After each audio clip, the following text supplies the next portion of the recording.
Well, hello, friends. Welcome to the Reversion. I'm Anthony Westgate, and it's a pleasure to have back on our first returning guest to the show, my friend Drew, who you may remember if you have been paying attention and watching some of the content. He was in an episode where we did about 3 hours just covering in the traditional reversion fashion, just kind of spurging over the various topics within Mormonism, the occult history, some of the bizarre practices and rituals that they do in the Mormon temple. And I'm really excited to have him back on here. So, we've got a lot to unpack that wasn't covered in the last episode. And, I wanted to have him back on. I think this is pretty timely to have this discussion, and I guess you'll find out why. So, welcome back, Drew. Yeah, thanks for having me back on. I'm excited to get into it. Yeah, we were just talking a little bit before we went live here about, a lot of my interactions with Mormons are pretty surprising because I learn something new almost every time I have a post that gains attention and they end up in the replies. And, even just reading other posts and stuff, and I learned quite a bit about some of these things that they believe. A lot of it's pretty hard to decipher because you'll hear some contradictory views. But, one thing I did notice that there is a lot of advertising from the LDS Church that you see on, definitely on Twitter and Instagram, I noticed. One of the campaigns I actually noticed on Instagram, they'll do like these kind of like friendly looking people that are saying something like, oh, let me bring you to church. It's like a campaign where they're like, let's go to church together. Like, I'll bring you. And it's like, I saw that. I was like, how about I bring you to my, because they're like, you want a friend to come to church with you? Like, I'll bring you. And it's like, well, why don't you come to my church with me? Like, I'll bring you to church. Yeah, they're usually like young, good-looking girls. Yeah, yes. Who look like they're like 18. Yeah. So there's like major thirst trapping going on there. Yeah. Yeah, it's kind of silly. Yeah. So, all right. As we get started here, welcome everyone who's tuned in. We're over on YouTube and we're broadcasting on Substack for paid subs. So if you are tuned in on Substack, feel free to post any questions or comments you have in the chat and I'll address them as the show progresses. If you're watching on YouTube, you want to get a comment or question in. Best way to do that is going to be Super Chat or the Streamlabs donation. You can find that in the description. And I'll definitely read all the donations that come in, especially. So at some point, we'll just get into the questions and stuff if they come in. But anyway, so I'm wondering if you can kind of explain some of the financing part of the LDS Church, because this is something, like I was saying, I've seen a lot of comments from Mormons that are denying that there's any kind of advertising going on in the LDS Church. They'll deny it, and even though you'll show them that there's actual commercials and advertisements. Yep. I mean, they're all over the place. Like I actually had to mute or block one of the accounts that I just kept seeing the image of Jesus and stuff. And like, it's really nefarious the way that they do it because it doesn't say anything about Mormonism, Yeah. Yeah. I mean, what people don't realize, and it's hard to get information on this because they're very tight-lipped about it, is that the Mormon Church operates like way more like a corporation than they do like a church.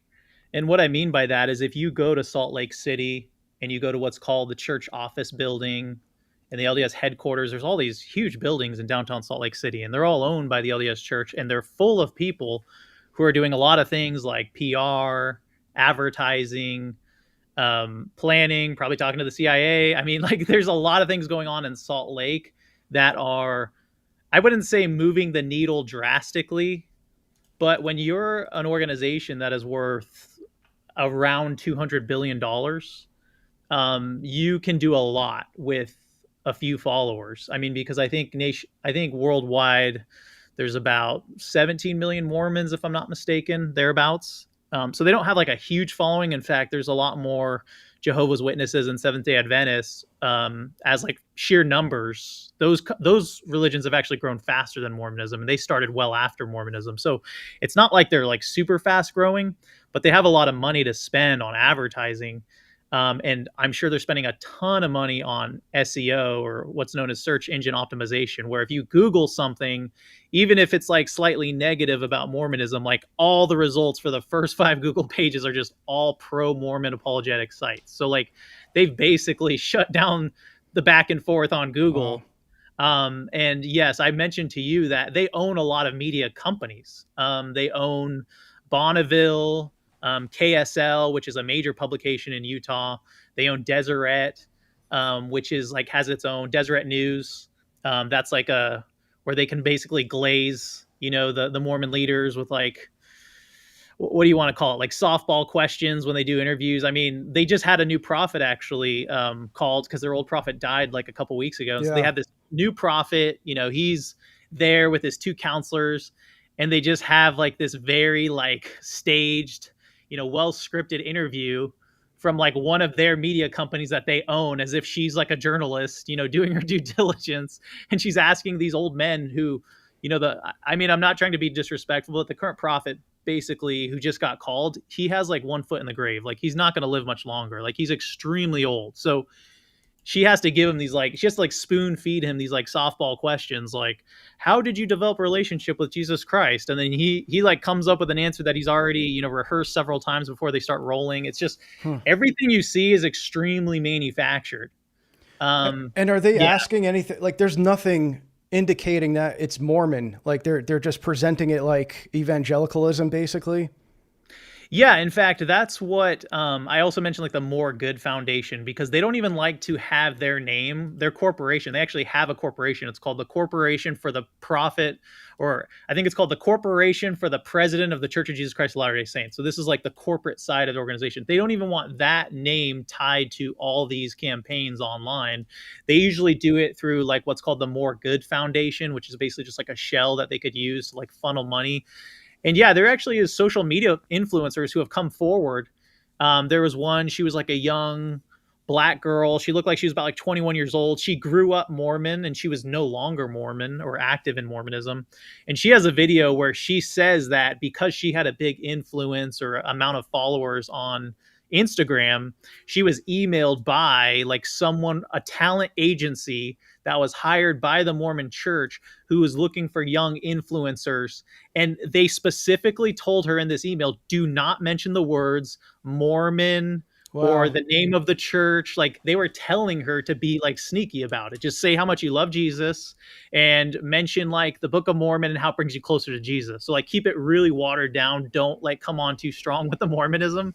And And so yeah, it's they all use, PR. It's all yeah, like, yeah, yeah, there's a exactly. PR aspect to it where it's like, don't say these words because that'll get people suspicious. That'll blow the whole cover, the whole Yep. operation. So that the whole operation itself is it's a psyop. Like, it's literally a Mormon psyop to undermine Christianity. Yeah, exactly. They'll use the art that they use is like, they say they don't believe in crosses. Like you'll never see crosses on, Mormon church, but they'll use it in their advertising because again, it like appeals to Christians. Hmm. Um, so it is very sneaky. And the other thing is when you're talking about all this money that's being thrown into it, it's like there's unlimited money there. So when we're getting into the age of AI, like I'm pretty suspicious and I'm pretty convinced at this point that they will start using just like fake profiles on Instagram, on TikTok, on Twitter, build up a huge following because they've done all their research on the algorithm, how to build. And this is just going to be like an AI person who they've created, who's like making content and who's like a convert to Mormonism. Like it's all coming. Like they are going full into technology in order to fool people into like this false, facade about what they really are and what they're really after. So it's something to keep an eye on for sure. Well, I've even seen myself that there's already these Mormon shill accounts that use they like openly use AI. Like there's this one, you've probably seen him. He's called like Sola GPT, I think he goes by on X. And Yeah, he his whole shtick is like he will use Grok or like AI prompts to like fact check people with Mormon doctrines and stuff. Like I don't know how. I mean, that we're seeing that already starting to backfire on them. There was like kind of a funny instance I saw where Luigi was, kind of cornered a Mormon on a I don't know, GPT or Grok prompt or something, and it was like there was no response, like just crickets. yeah, Yeah, yeah. Because he but said there are all these contradictions in the Bible. yeah, that's right. Because Yeah, yeah, yeah, because he wanted it to be comparable to the Book of Mormon because there's tons of contradictions in the Book of Mormon. So he thought he was making a clever argument where he's like, "Well, you guys have this same problem too." It's basically like a tu quoque fallacy where he's like, "You guys have this problem too with the Bible," and then yeah, you pull Grok into the conversation and it's like nothing, crickets. No, there's no contradictions. There's only apparent contradictions, but they can easily be explained through good apologetics. But yeah, I think I find online as I'm on X, like I feel like Mormons are now doing more to tear down Christianity in the Bible than they are in like defending actual like Mormonism. Like that's like the crazy thing to me is like if I'm going and I'm talking about Mormonism a lot, I'll always try to like compare it to Orthodoxy and like what standard I'm holding them to because we have a historical continuity there on like what the true faith looks like and what it sounds like. But with them, it's like everything's so up for grabs and buffet style. Like they just focus so much on like you'll hear them quote like atheist textual critics and like Bart Ehrman. Like they'll pull yeah. out Bart Ehrman just like the Muslims do, and they're like, "Well, Bart Ehrman doesn't agree." I saw that same GPT guy who's basically just like relies on. He said that the wedding and Cana miracle of Jesus, where he turns water into wine, he said that was a later accretion. Scholars agree that was a later accretion. It's like, dude, when I grew up Mormon, I never heard anything like that. I never heard someone like saying that this miracle of Jesus was fake and made up, like well after the fact. Like, so it just, they're almost like letting the mask slip a little, which is that they don't actually have a devotion to the historical Jesus and the Jesus we read about in the Bible. It's more like, how can we score points on the Christians to try to debunk, the Bible or, the stories of Jesus or the stories of the saints. Like they're just always trying to do that instead. Why is it important for them to point out that there's inconsistencies or contradictions in the Bible? Yeah, that's a really good question because when Mormonism was first starting out, they're actually greatly influenced by the Enlightenment. And they were greatly influenced by figures like Paine, who wrote, The Age of Reason. And one of the things that Paine said in The Age of Reason is that the Bible has passed through so many hands and so many people were transcribing and translating in all these different languages, and logistically it just there's no way it's reliable in any of its verses. And so this is like a very big narrative in the Enlightenment, was to basically counter signal Christianity. And Mormons picked this right up and took it and ran with it because it was useful for them, because then they could go to the Christians around them, which were Protestants and Catholics, and they can say, hey, you all believe in the Bible and that's what you use as your authority, especially on the Protestant side with sola scriptura. But here's the thing, like none of it is reliable. And the reason why it's not reliable is because, as they called it back then, the Church of the Devil is what they actually called the Orthodox Catholic Church. So they acknowledged we compiled the Bible, but they called us a Church of the Devil and said that we took out plain and precious truths out of the Bible. In fact, this is all in the Book of Mormon, in the book of First Nephi and the Book of Mormon. It says that, and it's actually very similar to the Muslim dilemma, because they say that the Bible went forth in purity from the Jew to the Gentile. And then it was after we assumed the apostolic period that you had this like corruption of the Bible where they were just taking out like whole books.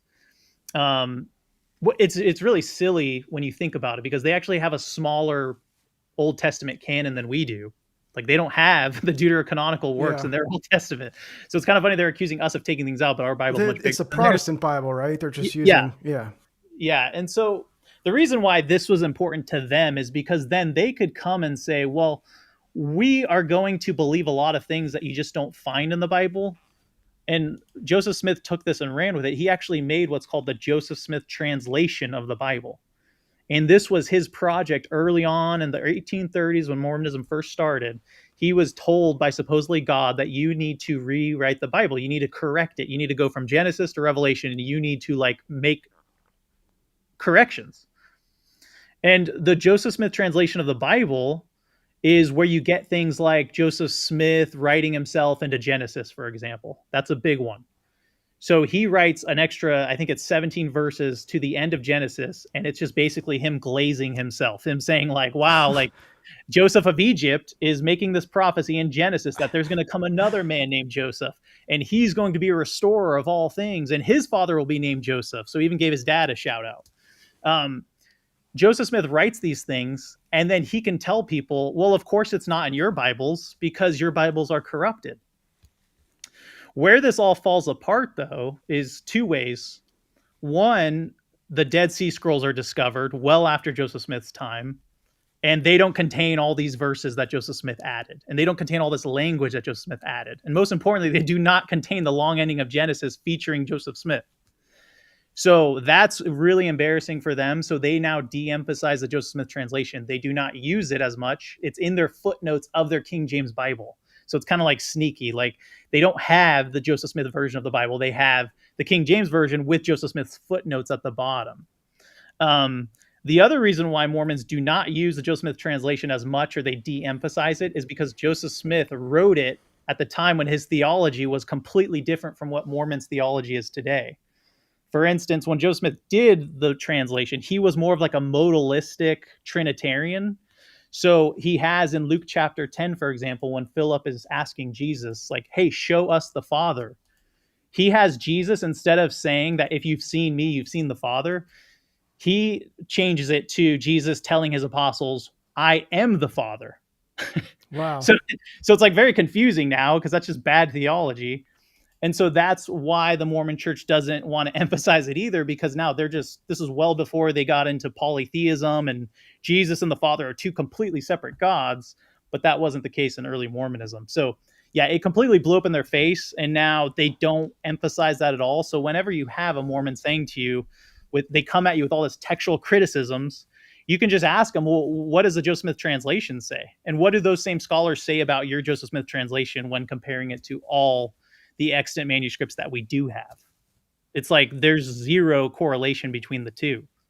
It's the worst translation of the Bible by far. So according to those same scholars. So okay, so then it's almost like an apologetic that they need. That's like a precondition that they need the Bible to be this corrupted text so that they have the solution, which is the Book of Mormon, right? So it's like the Book of Mormon corrects the Bible. It's almost like the Book of Mormon is the Talmud.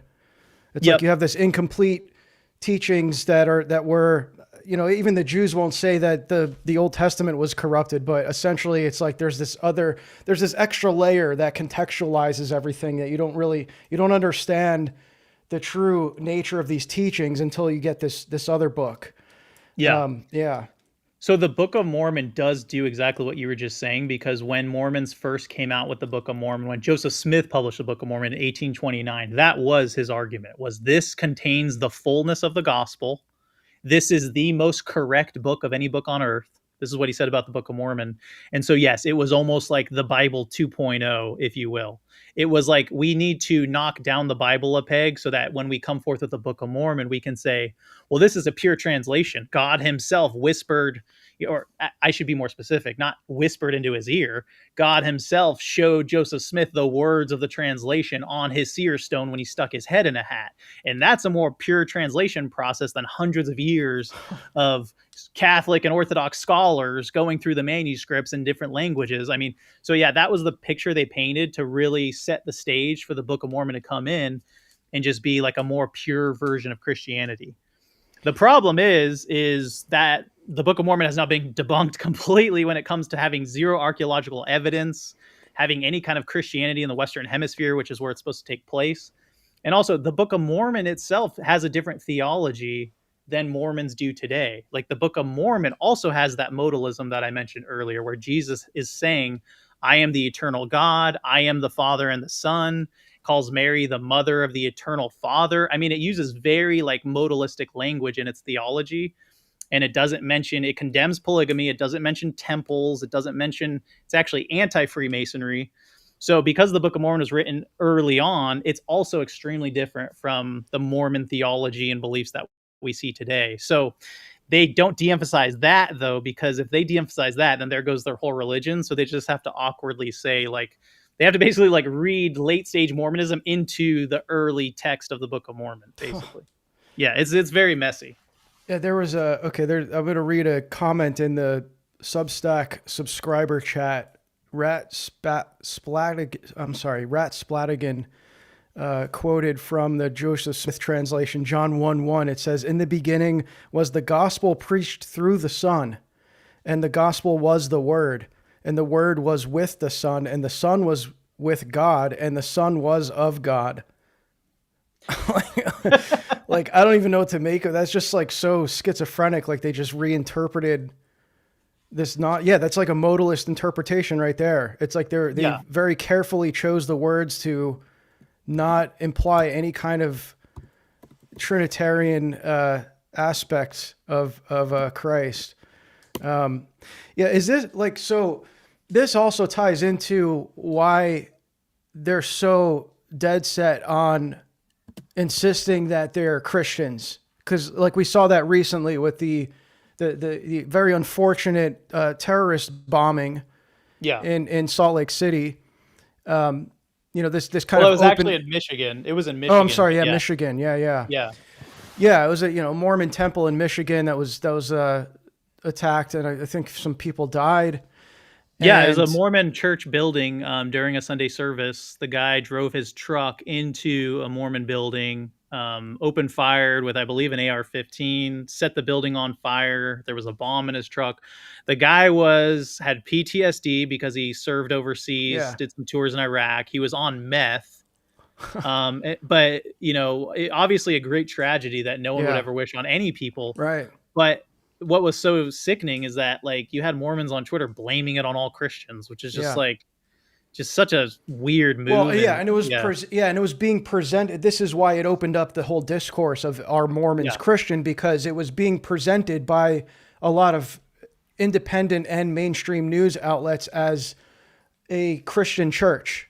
Yeah. So they were saying like this was an attack on a Christian church or an attack on Christianity, and all the Protestants, Catholics, and Orthodox all kind of like united on like, don't call them Christian. They're not Christians. And then of course we all catch flack for kind of like exploiting this, even though that's not what was happening, but we were being blamed for like exploiting this tragedy that, this is like the kind of discourse that causes this and whatnot. And it's like, we're just making a correction. Like we're all still, hopefully we're all mostly praying for them. Like we should pray, we should react the same way as any tragedy. It's just that there's a clarification that needs to be made in the way it was presented, that it's a Mormon, why just say it's a Mormon temple?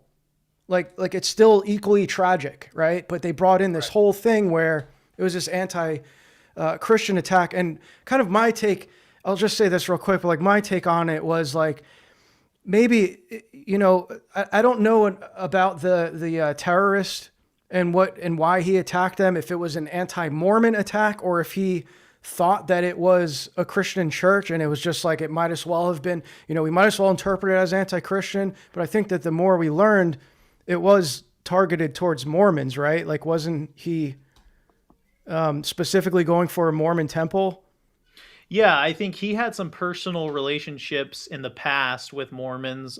There was like speculation that, according to people who knew him, he had actually lived in Utah. I believe he like dated a Mormon girl, and maybe they had a falling out, and that made him very bitter. And he already had severe mental issues. I mean, there are just like crazy unstable people out Yeah. there who will take any kind of narrative and like run with it. But I don't even think that was like his narrative, was that I need to kill Mormons on behalf of Christianity. Yeah. I think it was like, I want to hurt people because Yeah. I'm Yeah. like, I hurt inside. Like, why can't it just be that? Yeah. Yeah. Like there But is just yeah, evil. There's evil people yeah, who yeah. I mean, want to kill some innocent people. yeah, Yeah. exactly. But yeah, I mean, the point is that, I guess my question is, why is that so crucial for them? Because it's almost like what you were saying earlier about how these news outlets that the LDS Church funds, how they purposely will withhold that they are Mormon or give any kind of indication that they're Mormon. Yeah. It's almost like when you name them, when you point them out and say who they are, they recoil like like because that blows their cover. So it's like the same thing. It blows their cover.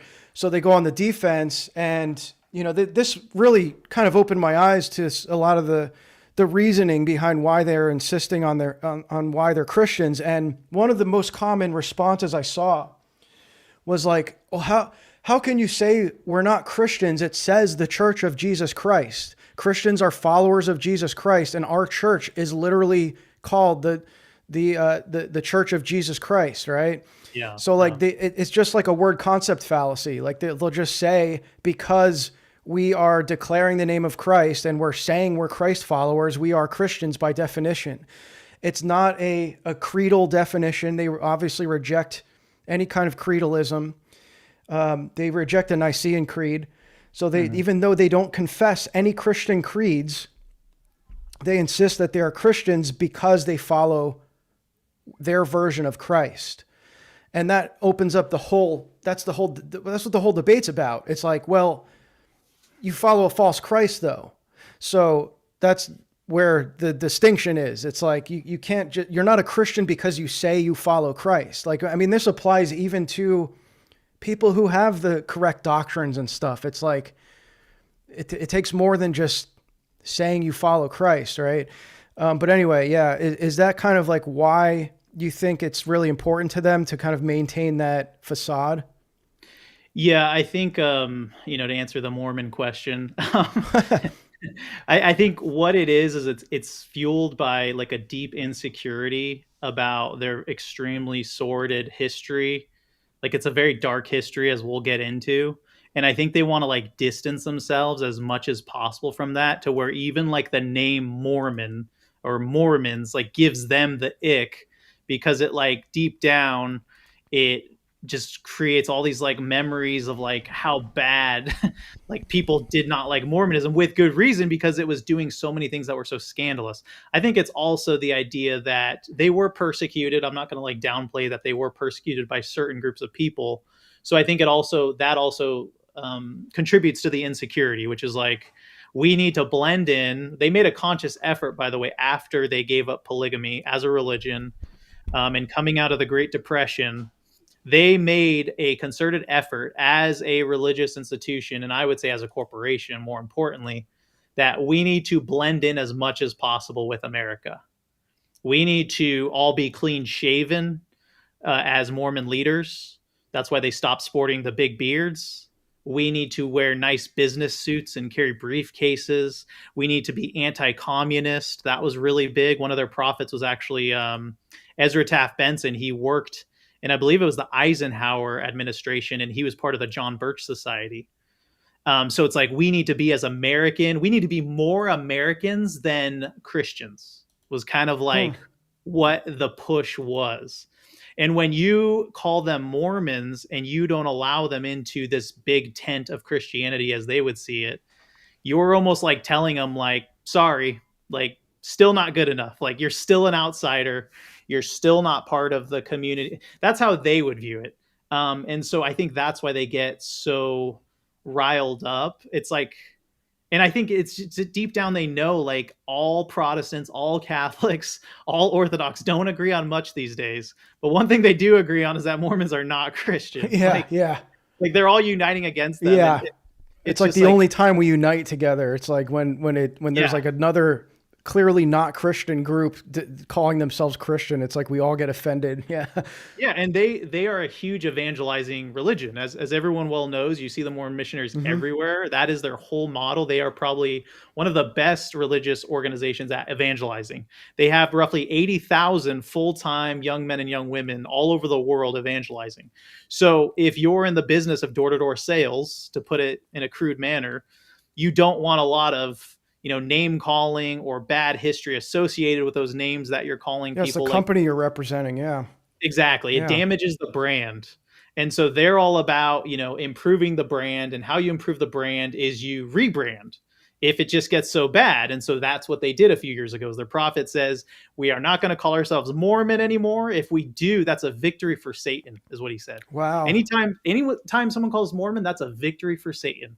It's really silly though, because Oh, Joseph wow. Smith and Brigham Young both called themselves Mormon. So, and they did an I Am a Mormon campaign just 5 years before that, which I was a part of. And they had billboards and, Times Square, I Am a Mormon on the giant screen in Times Square. So it's silly, but they basically had to do this drastic rebranding where now So it's they'll like a even correct slur. you. Yeah, and in fact, they'll ask you, like, use your proper pronouns, please. It is the Church of Jesus Christ of Latter-day Saints. It is not Yeah. Mormon. Like, they'll correct you, and they'll call you and me a creedalist Christian. And this is kind of like their version of, like, you remember when the whole transgender movement was like coming to the fore, and they started calling people like cis male and cis female, and they even started calling people like cis scum. Yeah. It's kind of funny because the great comedian, my favorite comedian, Norm Macdonald, actually has a clip about this where he says cis male, that just seems like a term to marginalize normal people. And that's so what true. yeah. So that's what Mormons do with Christians, though, is they call us creedalists. They'll say, you guys are creedal Christians, or you're a creedalist. And again, it's to marginalize like normal everyday Christians who believe in the Bible and believe in the Nicene Creed, like believe all these things that historically all Christians agreed upon, like the Trinity, for example. So, So they're trying. It's like an Uno reverse card. It's like they're trying to say, like, no, you are the outlier. Like, we're the real Christians, and like you guys are like this kind of like weird form of, like you bought into this historical lie where you think that it's like a creedalist faith. Yeah, and can I say one more thing on Yeah. that, actually? Because here's like where it's major hypocrisy for them to get offended when you tell them they're not Christian. Like, never be ashamed to tell a Mormon they're not Christian, and I will tell you why. Like, I will give you all the credibility you need to tell yourself, like, it's okay to tell a Mormon they're not Christian, because they're the ones who, when Joseph Smith first declared that he had a vision where God the Father and Jesus Christ appeared to him, he gave this vision. He said it happened in 1820s when he was 14 years old, but we didn't hear about this till like 1838, like 18 years later. And there's a bunch of conflicting accounts. But the version that is now published in their scriptures, in that version, the Father and the Son supposedly appear to Joseph Smith in the middle of the woods. And Jesus Christ himself, according to this account, tells Joseph Smith that all the creeds of Christians are an abomination in my sight. And all their professors, meaning all those who profess those creeds, are corrupt. And he says this, he says, they draw near to me with their lips, but their hearts are far from me. So whenever a Mormon tells you, hey, we use the word of Jesus Christ all the time, you can just quote that verse back to them. You can say, well, you draw near to Jesus with your lips, but your hearts are far from him. And you can tell them that, because that's what Joseph Smith told all the Christians in his area when he first declared that he was a prophet. And as I mentioned before, the Book of Mormon called all Christians part of the Church of the Devil, because it says there's two churches. There's the Church of God and the Church of the Devil. Church of God is Mormonism. Church of the Devil was all the other Christians. So I'd say we're being pretty tame here when we're just telling them, sorry, you're not part of historical Christianity because you don't accept all those things that Christians have always believed. Well, yeah, it's almost like you're helping them out, because like, why would they want to associate with the Church of the Devil if that's who's like, that's who you're trying to like, adopt this term. Like, you're trying to kind of hijack the claim of being a Christian, when for 2,000 years it was associated with what they think is the Church of Satan or whatever. Yeah, or the Church of the Devil is the what Church they of would the call Devil. Yeah, They it's call like, it a great and abominable church. Is the so they're trying to actually not only rebrand Mormonism but rebrand Christianity. So that's why it's crucial for them to co-opt the claim that they're Christians, and to almost like, yeah, to marginalize historical actual Christians by calling them like rebranding them as creedalists. In fact, in the temple video, in the Mormon temple video, when you went before 1990, because they took this out because it was so offensive to Christians, but before 1990, when you went to the temple and you watched the video that they showed everybody, you sat down in a movie theater and you watched the video, which I go over in our last interview, so I won't belabor that point. But you're watching this movie about Adam and Eve, and Satan comes into the, and these are all like actors in a movie. Satan comes into the garden and he tempts Adam and Eve. And one of the things that he tempts them with is he comes with a Christian priest. And he says the Christian priest is with Satan and he's trying to tempt Adam and Eve with false doctrine. And he says to them, "Can I share with you the Orthodox faith?" This is literally what he says to them. Wow. Yeah, it is crazy. And then he's called in Adam casts him out, which is really cheesy. It's like this 80s movie and it's like horrible acting. But Adam like casts him out and he calls the Christian priest a hireling of Satan. So when he's teaching him the Trinity, like he's working for the devil. So this was in the temple video. So it's actually anti-Christian. It's almost as anti-Christian as Judaism. Like, yes. Yeah. It was, and that's the thing, is they take that out of the video. They now de-emphasize calling us the Church of the Devil or the Great and Abominable Church. They now come to people and they say, hey, we're all Christian. And this is where we get into the whole ecumenism, where now you have Mormons who are actually praying with Muslims, they're praying with Hindus, they're praying with other Christians. Like they're doing all that stuff because they're deeply involved in the UN agendas that are really trying to push like this one world government, one world religion, destruction of all Christianity and destruction of all nations. They're fully on board with that too. So it's actually more sinister than what we were saying before if you really connect those dots. Yeah, and I think in the last episode we did, we went over a little bit the CIA connection to the LDS Church. It's, Utah is a big hotbed for FBI, and just intelligence in general, recruitment. And yeah, I think, we went over that, but that ties into a lot of the ritual abuse that you see occur. And yeah, I mean, I'm sure you can maybe get into that a little bit, but I think we did cover that on the last episode. I'm trying to remember. It's been so long, but we can cover this because I don't think we really like got this point driven home, and I can drive it home with like some historical things that we didn't get into on the last interview. I think like what Christians need to realize about the Mormon Church, and you could even call it the Mormon Corporation, is it is not a church per se. It is actually much more of a secret society. And that's like what its true origins are, is a secret society, because you have like the external facing church that we just talked about with all its PR and advertising. But then you have like the inner, more esoteric elements of Mormonism, where you're not allowed to go into a temple, for example, and see these videos where they're mocking Christians. Like that's the real essence of Mormonism, is it's a secret society. And one thing that I really wanted to get into is how it got its origins as a secret society was because Joseph Smith wanted to have extramarital affairs. And I know everyone's always heard of polygamy and the Mormons practicing polygamy. We've mentioned it a bunch of times, but I don't even think it's really accurate to call it polygamy because these weren't real marriages. They were called marriages after the fact because Joseph Smith was trying to cover up what he was doing, which is just sleeping with a bunch of women as young as 14 years old. Some of them his foster daughters, by the way. And some of them were daughters of like his closest associates, and some of them were wives of his closest associates. Like he would send them on a mission and he'd go and like sleep with their wife. And so when you have this like sexual impropriety, that's always like obviously a recipe for, I mean, it's like serious sin, like first and foremost. It's extremely manipulative to use his like authority, his status as an authority figure to tell these young girls that if you marry me, like if you deny me, the gates of heaven will be closed to you and your family forever. And so when you start to look at it in that light as like a secret society, that's why Joseph Smith, at first, he wasn't very interested in Freemasonry. His father was a Freemason, his brother was a Freemason, but he wasn't a Freemason until the 1840s, right before he died. And I believe, it's my theory, that the reason why he got more interested in Freemasonry is because he had more things to hide. And he needed a way to swear these women to secrecy. He needed to do it two ways. He needed to do it with like fear, by telling them, the gates of heaven will be closed to you and your family forever. One other way that he would scare these young girls was he would tell them that an angel appeared to him and threatened him, Joseph Smith, with a drawn sword and told him that he would be destroyed if they didn't marry him or sleep with him, more accurately. The other way, though, is he would just basically make them like have this fear of like missing out on being sealed to him for time and all eternity, because that was like his big promise. Like, if you unite your family to my family, like you will be in heaven forever and you'll rule and reign with me and all my other wives, by the way.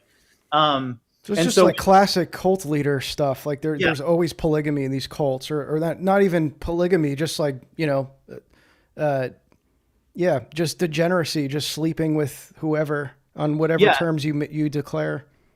yeah. And I always like to tell people my like, I don't want to call it my favorite story, but I think the story that gives like the best example of like what kind of character we're dealing with here in Joseph Smith is the story of Lucy Walker. So Lucy Walker, she had like 7 younger siblings. She was about 15 when her mother died. Her father was a devout Mormon, early in Mormonism. And so, what does Joseph Smith do? He tells her father after his wife dies, he says, "Hey, I think you should go on a mission to England, and I will take all 7 of your children in as foster children." So you're thinking, okay, like, wow, that's very nice of him to like take in this family in their time of need and their time of desperation and sorrow. Well, as soon as like his daughter, Lucy Walker, the oldest daughter, is in his house, he begins grooming her, and telling her that she needs to sleep with him while her dad is away on a mission. In fact, in her journal, she writes, "I had no mother to come to this with, to like discuss whether this was a good idea or not. My father was like far away overseas, so I couldn't talk to him about it." So like, this is like the type of person that we're dealing with, is just like someone who was extremely evil. Like, I say that without hesitation when you read more of these accounts of him doing this grooming and this manipulation. And by the way, his wife never knew about any of these marriages until like 15 women in, and I should say she didn't know about the affairs. One of Fanny Alger is the first woman that he stepped out with. And actually, his wife did know about that one because, according to Oliver Cowdery, Joseph Smith's right hand man, she caught them in the very act in the barn. And this was their 16-year-old housemaid, by the way. And so this was in like the mid 1830s. Well, the reason why that's awkward for Mormons is because Joseph Smith's revelation on polygamy was not given until 1842, a clear 7 years later. So he literally gives a revelation well after the fact that he's been caught like sleeping with all these women. And then he comes out with the revelation. And by the way, it contradicts the way he did it, because it says she has to be a virgin and you have to get permission from your first wife. Well, a lot of these women were already married, so they weren't virgins. And he never got permission from his wife to do any of this until he got caught. So it's just, there's so many contradictions. But going back to the penalties that we talked about in the last interview, the Masonic penalties, where you threaten to cut out your own, or have your tongue cut out and your throat slit from ear to ear, and to be disemboweled and have your heart ripped out of your Yeah, chest. which is that's from the Masonic initiation rite. Yeah, so you can picture Joseph Smith. I'll end on this final point because I know I'm going long on this point, but you can picture him taking these like women aside and saying to them, "Hey, if you ever tell anybody about this, like, you know what's going to happen, because it's literally what you recite whenever we gave you your quote unquote endowment or your, Masonic initiation that we had you go through." In fact, that was like one of the big gripes that the Freemasons had with Joseph Smith, is he was having women enter into these initiations, which, is a fraternal society. Yeah. But it's to his benefit, because these are the people he needs to keep his secrets the most, is all these women he's sleeping with. And to his dying day, he never admitted to doing polygamy. He never admitted to any of it. He went to his grave keeping this a secret. In fact, he said in affidavits with his very wives who he was sleeping with, they signed affidavits as well saying, "We, the Mormons, do not practice polygamy." And he took it to his grave. His wife denied it too, because she was so ashamed, his first wife, Emma Smith. And he even has a quote where he says, "It's a crazy thing to be accused of having many wives when I can barely keep one wife." The reason why he said he could barely keep one wife is because Emma Smith, his first wife, she tried to poison him at one point. When he showed her the polygamy revelation, she threw it into the fire immediately. They were known for having domestic disputes where they were yelling at each other in the streets of Nauvoo, and he would take her inside and, slap her around a bit.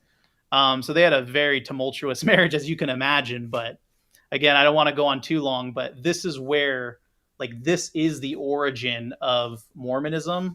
And so when they call themselves like, conservative Christians and they have family values, like I don't think we can ignore like the history there.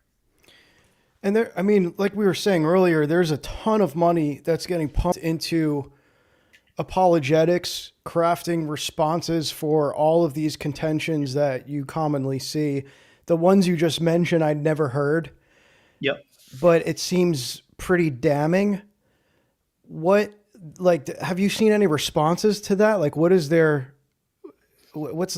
apologetic to cover this stuff up? Like, do they just basically say, this is anti-Mormon slander propaganda like they usually do? They used to say that until about 10 years ago, I would say.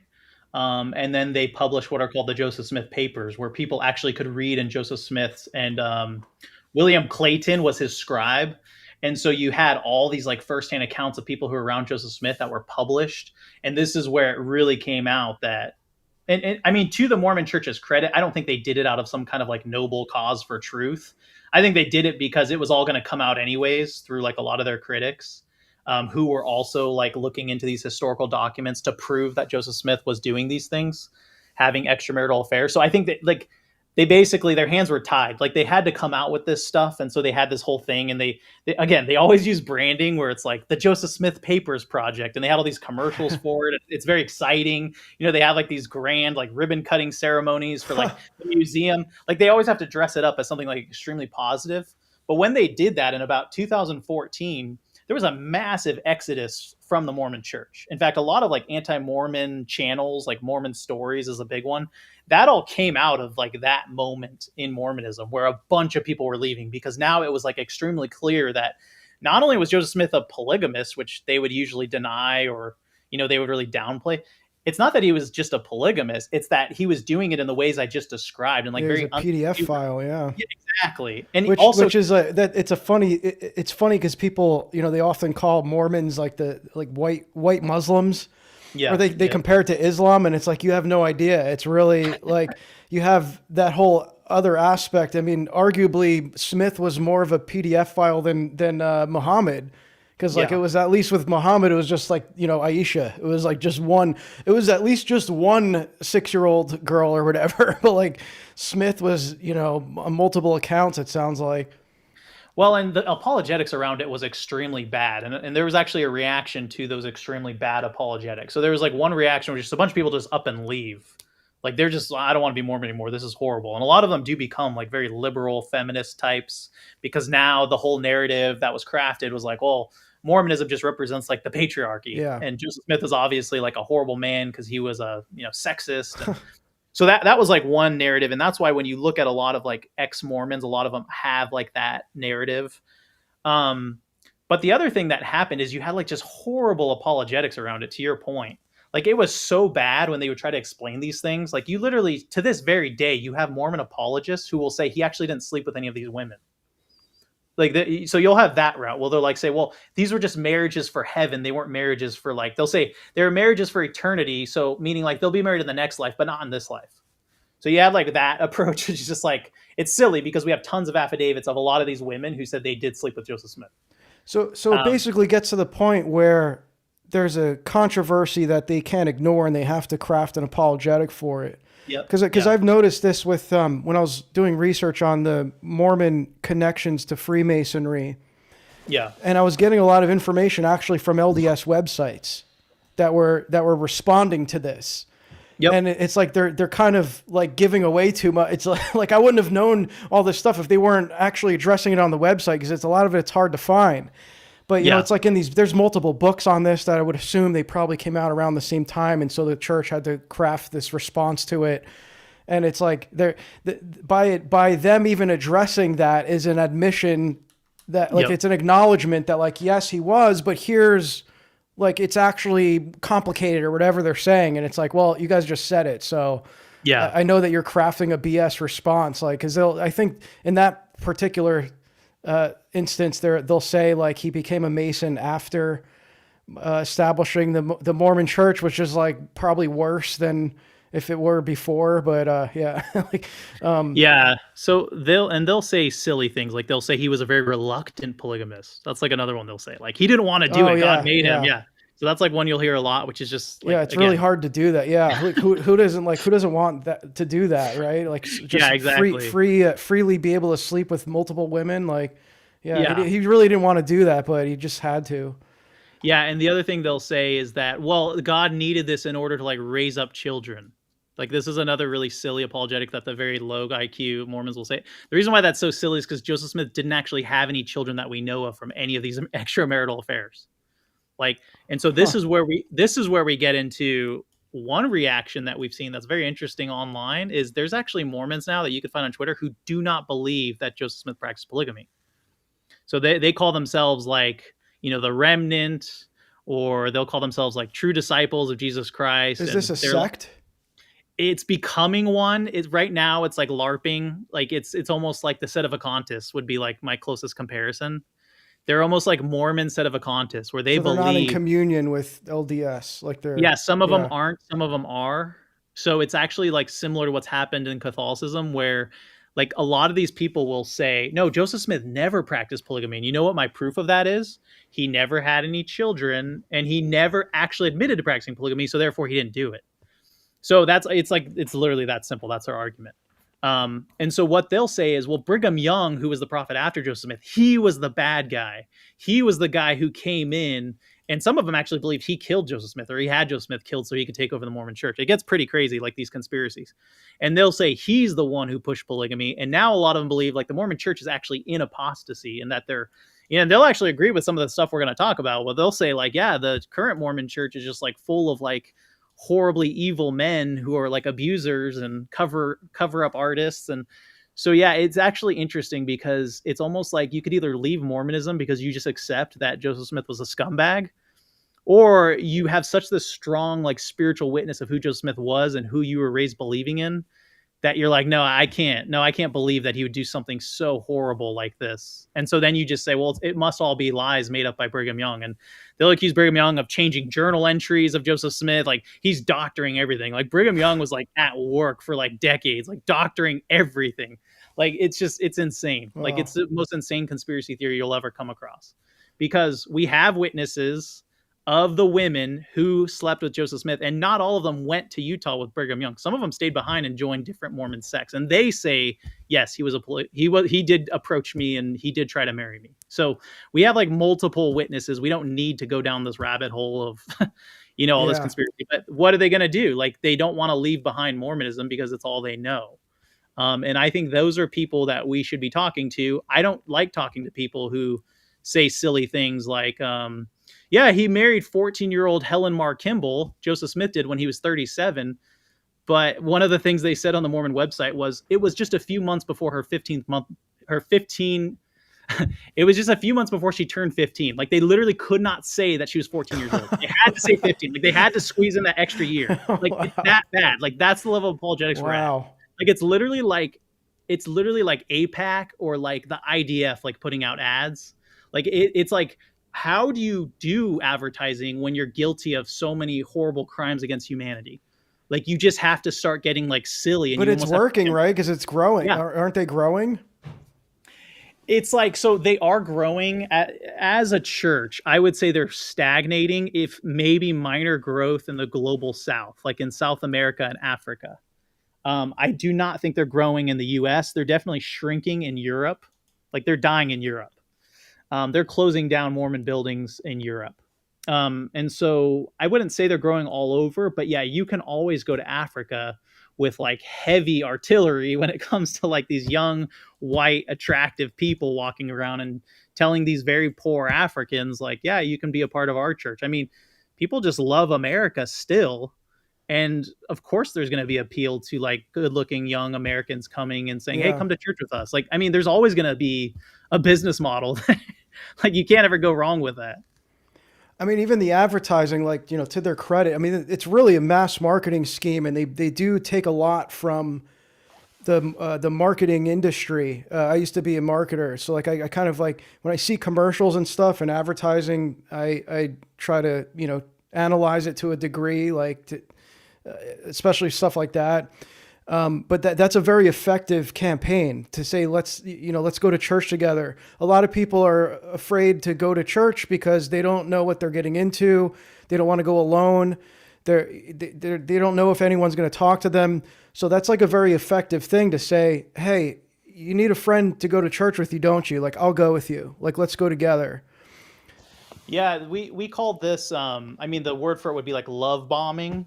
So if you have someone, and I was a Mormon missionary, by the way, for 2 years in Ohio. And so I had a lot of experiences where I felt kind of weird about like emotionally manipulating people because they had very like sneaky tactics in doing so. And a lot of people that we came across, we would always, it's kind of funny. When I was a Mormon missionary, we always said, man, we need to find some kingdom builders, is what we'd call it. Like, we need to find like a father of four who has like a steady job and he's just looking for a religion for his family. Like, we need to be finding people like that. More often than not, we would usually find like people who had like a criminal track record and like maybe had some brain damage from some kind of incident, or, a single mom. Like, not to sound insensitive, but I'm saying like we usually would find people who are kind of in dire straits. And I'm not saying those people don't need the gospel either, the gospel of Jesus Christ as taught by orthodoxy. But what I'm saying is like those are usually the people who were like drawn to us because we were knocking on doors in the middle of the day. And I mean, who's home in the middle of the day on like a Monday? Like, it's usually going to be people who are a little bit more, on the outskirts of society. And so that's like really what I saw when I was a Mormon missionary, is like we would like get in there, we'd get in their living room, we'd tell them like this very touching story about how God and Jesus like appeared to Joseph Smith when all he wanted to do was just know what church was true. And I'm sure you could really relate to that because it's really overwhelming with all these churches out there right now. Like, it was like a very good pitch that we had. And then we would ask them, as we're telling it extremely slowly, we're literally using Joseph Smith's words and describing that vision. We would like take a pause, and then we would ask them like, did you feel the spirit just now? Like, how did you feel as I was like telling you that story? And it's kind of funny because one time there was actually three of us missionaries. Sometimes we came as like threes instead of twos because we just had like an odd man out. And so there's like literally three of us, like 19-year-old guys in like this woman's living room. She's like a single mom, and we're just like kind of love bombing her, and we're trying to like really get her into like this story we're telling about Joseph Smith. And it's just kind of funny because it blows up in our face. We're like, wow, like, how did you feel as we like told you this amazing story about God appearing to Joseph Smith? And she's just like, actually, I feel really uncomfortable, and I would like you guys to leave. So it didn't always work, but Yeah. it works on a lot of people because there's a lot of really lonely, atomized Yeah. right now. Well, yeah, and that whole being in the house is very effective. I mean, this is what, again, door-to-door sales, they just took a page out of door-to-door sales. That's a Yep. very effective tactic. That's like the Tupperware salesman, how they'll get into the kitchen and start like kind of handling things and stuff. And it like it establishes like more trust or whatever, even though it's all fake, but it's a psychological tactic. And it kind of plays into the what's in marketing is called like the rule of reciprocity, where Yep. it's like you do something really nice for the person. Like in this case, you're love bombing them, or you're being Mowing a friend their to lawn. them. You're, Yeah, like, yeah, mowing their yeah. lawn Just or doing, shoveling their walk. Yeah. yeah, doing tasks for them, and then they feel like they owe you something, so they'll give you their time. They'll hear you out. They may even go to church with you. They may, accept the book and start reading it, right? So it's like they're playing on these classic kind of covert marketing schemes that it's funny because I didn't even learn about that stuff, even though I studied all this marketing literature. I kept hearing these expert marketers recommend this book called, I think it's called the Art of Yep. Persuasion. I think it's called, or Yep. Persuasion by Cialdini. Robert Cialdini. Yep. Yeah, and it's not even necessarily a marketing book. It's just all psychology. It's like kind of how to like play into people's psychology to. It's almost like really, it's really like manipulative. It's really kind of it's just I forgot what I was trying to say, but yeah, it's they definitely use those tactics. Well, and it's funny because one of the first things that I did when I got off my Mormon mission was I did door-to-door sales.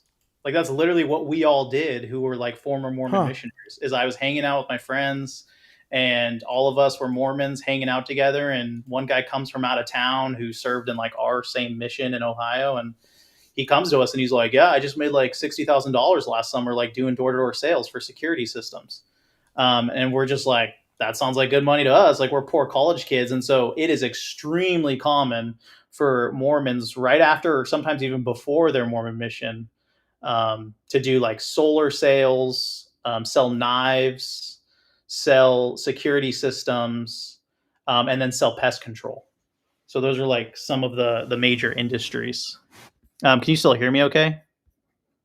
I'm making sure I'm still coming in clear. Oh, Yeah, sorry about that. no, it's okay. I was just making sure I'm still coming in clear. But Yeah, I think you were still coming through, I think. So when I went and did door to door, I was like this 21-year-old kid who just got off my Mormon mission. That was actually one of the first things that opened my eyes to like how dishonest Mormons can be. Because you'll often hear people say like, yeah, Mormons are like really good people. They're like very morally upstanding. Well, I went out to the East Coast all the way from California, like literally took like a long flight to the East Coast with like just the clothes in my briefcase. Like I just completely broke and ready to go sell some security systems door to door. And let me tell you, like everyone who is out there, by the way, like all Mormons, and a lot of them actually were in my like Mormon mission in Ohio. So I actually knew them in a past life when we were Mormon missionaries together. And man, like they were the worst liars you've ever heard. Like they would lie when it wasn't even like, you didn't even need to lie to try to get that sale. Like they were trying to like get little old ladies to like sign their life away to get locked into this contract. Like they were relentless. Like they were cold blooded. And it really opened my eyes because I was just like, man, this is like crazy. Like I thought we were all like, trying to be morally upstanding people here. Like this is nuts. And so if you've ever heard of a huge company called Vivint, that like company came out of just a bunch of Mormons going door to door selling security systems. And then eventually they got into solar. And now Vivint is like $1 billion company. In fact, their arena is the Vivint arena that the Utah Jazz play in. So like, yeah, it's huge. Like door to door is massive in the Mormon world. And a lot of them have now become like billionaires. And again, that gets into like these, major business interests. Like Mormons are extremely affluent, and that's one of the ways that they are. I'm just thinking, like, I had a guy this week, like just the other day, knocked on my door, and, I answered the door because I don't get knocks on my door often, but I was like, what's this about?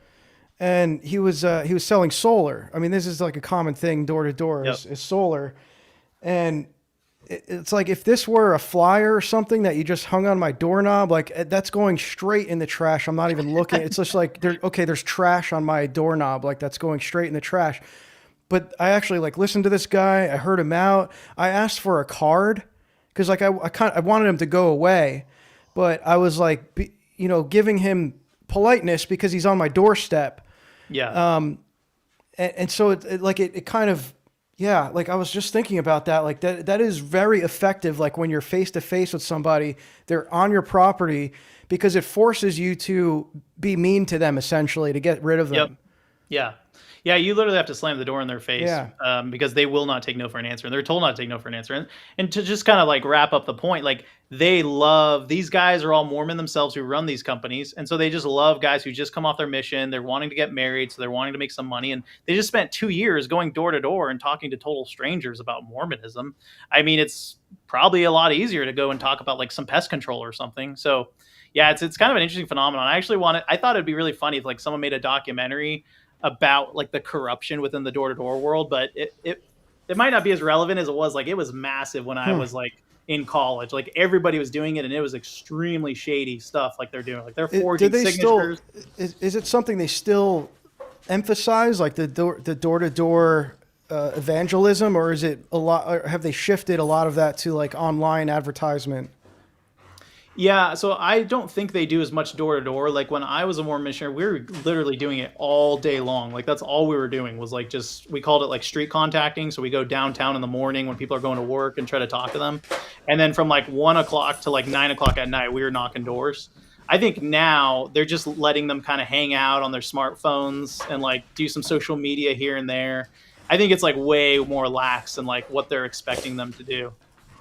Sorry, you can hear that. My dogs they just started going nuts for no reason. No, it's okay. They don't like Mormons. It's all right. Yeah, getting all hyped. So that's the apologetic stuff I'm like really interested in. Like, these groups, these podcasts and stuff that you see who have a really large presence on social media. The one of them is that I see all the time, that what is it? Faith something? Like thoughtful faith. Thoughtful faith. Yeah. This group of apologists that go at it with a lot of the people in our circle and Orthodox people calling them out. They'll challenge them to debates. I think one of the guys, I think I saw a back and forth with Luigi there, who's like trying to get him to debate or something. What's that all about? Are they just shills for like, are they on the payroll for the church? I think some of them are. I think some of it is truly organic. But the thing is, I don't think they're very effective. Like, I don't think the organic people are that effective. Like, if you look at some, someone like Jay Dyer, who, love him or hate him, like, he's brought thousands of young men into Orthodoxy. Like, there's no doubting that. Yeah. I don't think there's anyone like that who's like, organic and bringing a ton of young men into their church. Yeah, there's no face of online Mormonism. Yeah, there isn't. Like, it's very like defensive. It's basically trying to prevent people from leaving is like the main effort there. Yeah, it's not. No one's like going and watching a video about the Book of Mormon and like some random piece of evidence. Okay, and like, so those debates are for that. Those debates are for more to reaffirm Mormons, basically. Yeah. Yeah, in fact, that's what they like to do, is they like to like get someone really into the weeds on these debates. Like, you're talking about like archaeological evidence in the Southern Arabian Peninsula that people could have possibly been there. I mean, you're into the weeds now, and it's like, this isn't bringing anyone to Mormonism. This is meant to like people who are on their way out, but they have a family and they don't want to like, be in the chaos of having on. So like, those are the people they're targeting. Yeah. Well, yeah, I would imagine a lot of the topics they're talking about in these debates, the common Mormon doesn't even know what they're talking about. Yeah. Yeah. I actually watched a debate. I think his name is Jacob Hansen. He has his own channel called like, I think it's like Thoughtful Faith or something. And he did a debate with Trent Horn, who's like a well-known Catholic apologist. Yeah. And they did a debate on the Book of Mormon. And I will tell you, like his opening statement, the Mormon, was just like half of it was complete lies. And so going back to like that door-to-door thing, like I literally put on the same level as those door-to-door guys who just lie their face off. Like everything he said was completely untrue. But even Trent Horn, who's like a pretty smart guy, could not keep up with his lies. Like he could not possibly have corrected the things he was saying because it's like such obscure trivia that you would only know it if you grew up in Mormonism, like how he's lying. And so I think that's really what I think of when I think of Mormon apologetics. It's just really shady lying, and it doesn't really move the needle, but it might keep a few people in because they're like, oh yeah, that's convenient. That's like a convenient explanatory model that you just created for me. Thanks. I think I'll keep going to church. Like it's that simple. It's copium. Yeah. A lot of copium. Yeah, I'm just, let me make sure. Okay, there's no questions coming. It's just a reminder for those tuned in. We are taking questions, Q&A and stuff. I guess, I originally said it would be for super chat or donation or whatever, but we'll keep that open. But yeah, there has been some good questions in the chat that I'm seeing here. Would you say their primary focus in the States would be to catechize their own young people? Yeah, I would say so. I'd say that's a big push because right now I'd say about 25. And again, this is like a guess because they don't ever publish their numbers. So that tells me like their retention numbers are horrible if they don't ever publish them. But I've heard it somewhere like 25 and 50% of like Mormon kids leave the church after high school. In fact, just like on a personal note, I was at my Orthodox church a few weeks ago, and I had 3 young guys. One of them was 23 years old, one was 25, and one was 27. They didn't know each other until that day, but all 3 of them told me that they grew up Mormon and they left Mormonism as soon as they graduated high school. And now they're really interested in Orthodoxy. And so there's a ton of people who leave after high school. In fact, if you graduate high school and you do not go on a Mormon mission, like your chances of staying active in their church is like, it's the bottom. It's like, there's no way you're going to stay active. So their goal is to get you on a mission. And then as soon as you get off a mission, their goal is to get you married. Because as soon as like you get off your mission, you get married, like your chances of staying active in Mormonism are extremely high. And also they have their own schools like Brigham Young University. So they also want to, after you come off your mission, they want you to go to a Mormon school, meet a Mormon woman, like get married. Like, so they really do, to that person's question, like they do have like it really mapped out for a lot of people. Obviously they can't have all people go to their school, but yeah, there's like a model there to like keep people active. But the problem is like with the internet, like with all these billions of dollars and all these like schemes that we just talked about and their door-to-door techniques, like all that stuff still cannot keep people in at a high rate, because there's just so much bad history there, and there's just so much bad theology, and there's so much bad apologetics around it, that you still have a lot of people leaving, which is why I think interviews like this are really important, because they are listening. And so, how many of the, like, what percentage would you estimate of the people leaving are becoming whistleblowers to some degree, whether it be online or just, in a more, in other public settings? Are they like exposing what's going on there? Or do you think a lot of them are afraid? Yeah, so that kind of gets into this whole idea that like when I first left Mormonism, I personally didn't think like the Mormon church, I thought they were corrupt, but it was more in like a way like they were just doing the bidding for like the elites, and they were just kind of going along with like the most powerful people in the room. It still is a lot of that, but as I've kind of like seen certain people crop up on X, you got like I think it's called Floodlit is like a good profile to follow. There's another guy, his profile on X is called LDS Abuse. And so there are a couple guys who are like doing some really hard hitting work, and really exposing like some of the ritualistic abuse. And just to kind of back up a little bit, because I don't want to go too much into it, but if you ever look up something, the first thing you want to look at is what's called the Glenn Pace memo. And Glenn Pace, this was leaked to the media in 1990. So this would have been, what, 35 years ago? And it was an internal memo that was created by this gentleman named Glenn Pace. And he was what's called a 70 in the Mormon church, which is just like one level below an apostle. So you have your prophet at the top, you have your 12 apostles, and then you have like your 70s. So he was like pretty high up. And he puts together this memo. And if you read it, it's very long, but he does, I think it was something like 60 interviews with children who were claiming to have been ritually abused by Mormons, sometimes in Mormon churches, by very high up people in the Mormon church in Utah, in Salt Lake City area at the time, which is where the church is headquartered. So this is an internal memo, and it's like very disturbing stuff that he's hearing from these children. And again, it's like a lot of them. And they're all saying like very similar things. I mean, again, they're saying like crazy stuff is happening as far as like, certain people being sacrificed, and you have like eating of certain, like it's just it's all over the place. Like it's crazy. So you have that happen. But again, there's like no investigation. Basically, he blows the whistle almost internally. Like he sounds the alarm. He doesn't blow the whistle, but he sounds the alarm. He tells the leadership of the Mormon church at the time, like, we need to do something about this. And nothing happens. Like he's basically just like silenced. He's just like a voice in the wilderness, and like nothing happens. Well, later you have a gentleman. I don't even like to call him a gentleman. You have a scumbag named David Hamblin, which Jay Dyer actually had.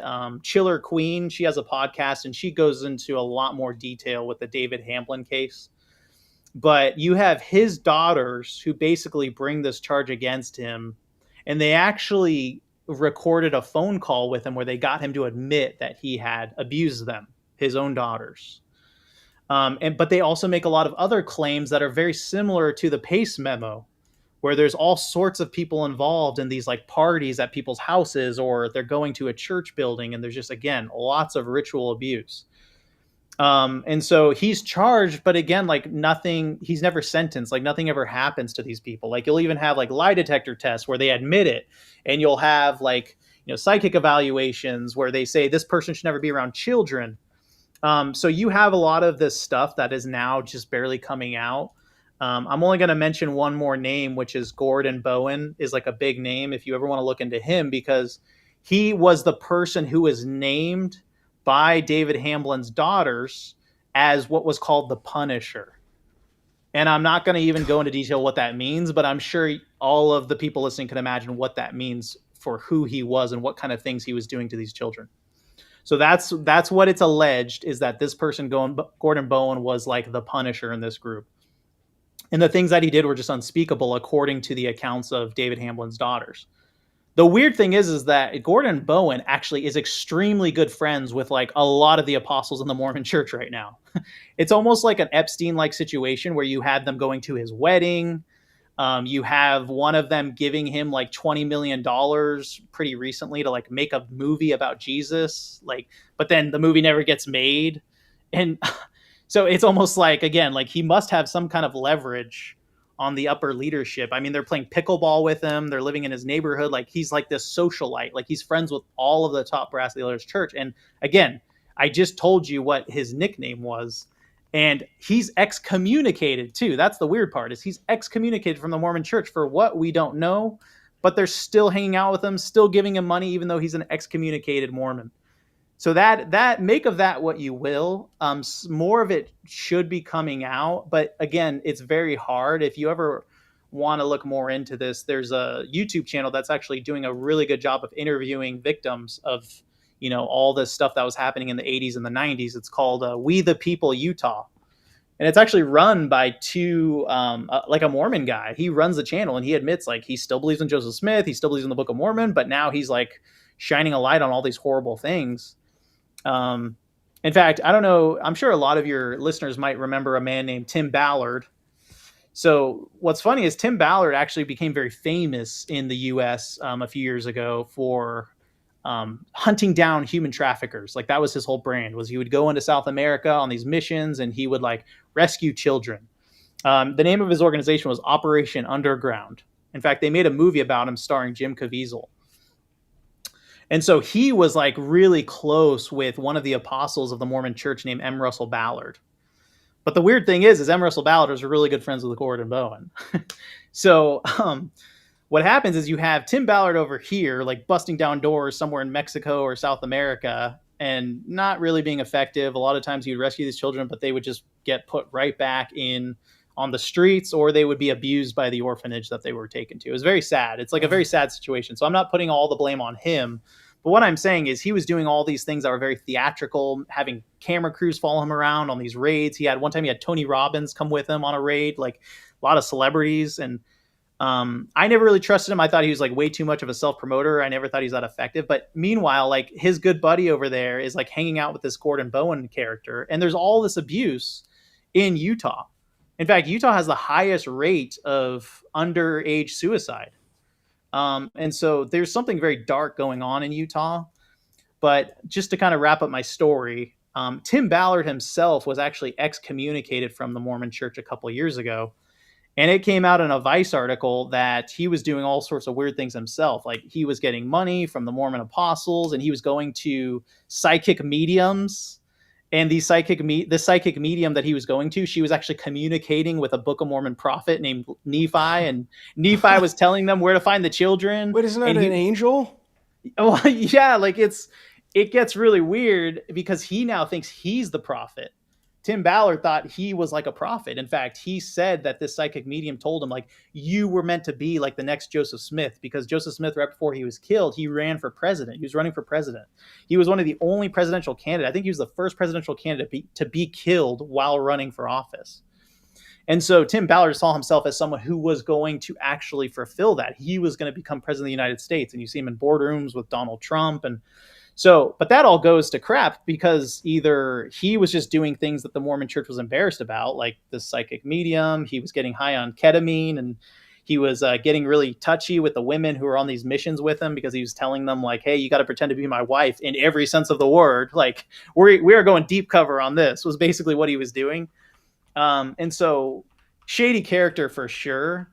But the Mormon church literally gave him access to all their tithing records so that he could do a bunch of fundraising. They were selling his books on their bookstore. So like they were deeply like in bed with Tim Ballard. But then for some reason, a couple of years ago, they just tell him, like they tell the media, we don't know this guy. We never had anything to do with him. And by the way, he's excommunicated. And so they completely distanced themselves from him. But M. Russell Ballard, the apostle that he was good friends with, dies like 2 months later. And now you have Tim Ballard very recently coming forward and saying he's going to expose all the abuse that was going on in Utah, which for some reason he's keeping his mouth shut about it all these years. Oh. So maybe it will get interesting. But again, I think a lot of things he says are just a lot of hot air. But I do think there are people looking into these things, and it's extremely ugly and sinister, like what they're finding.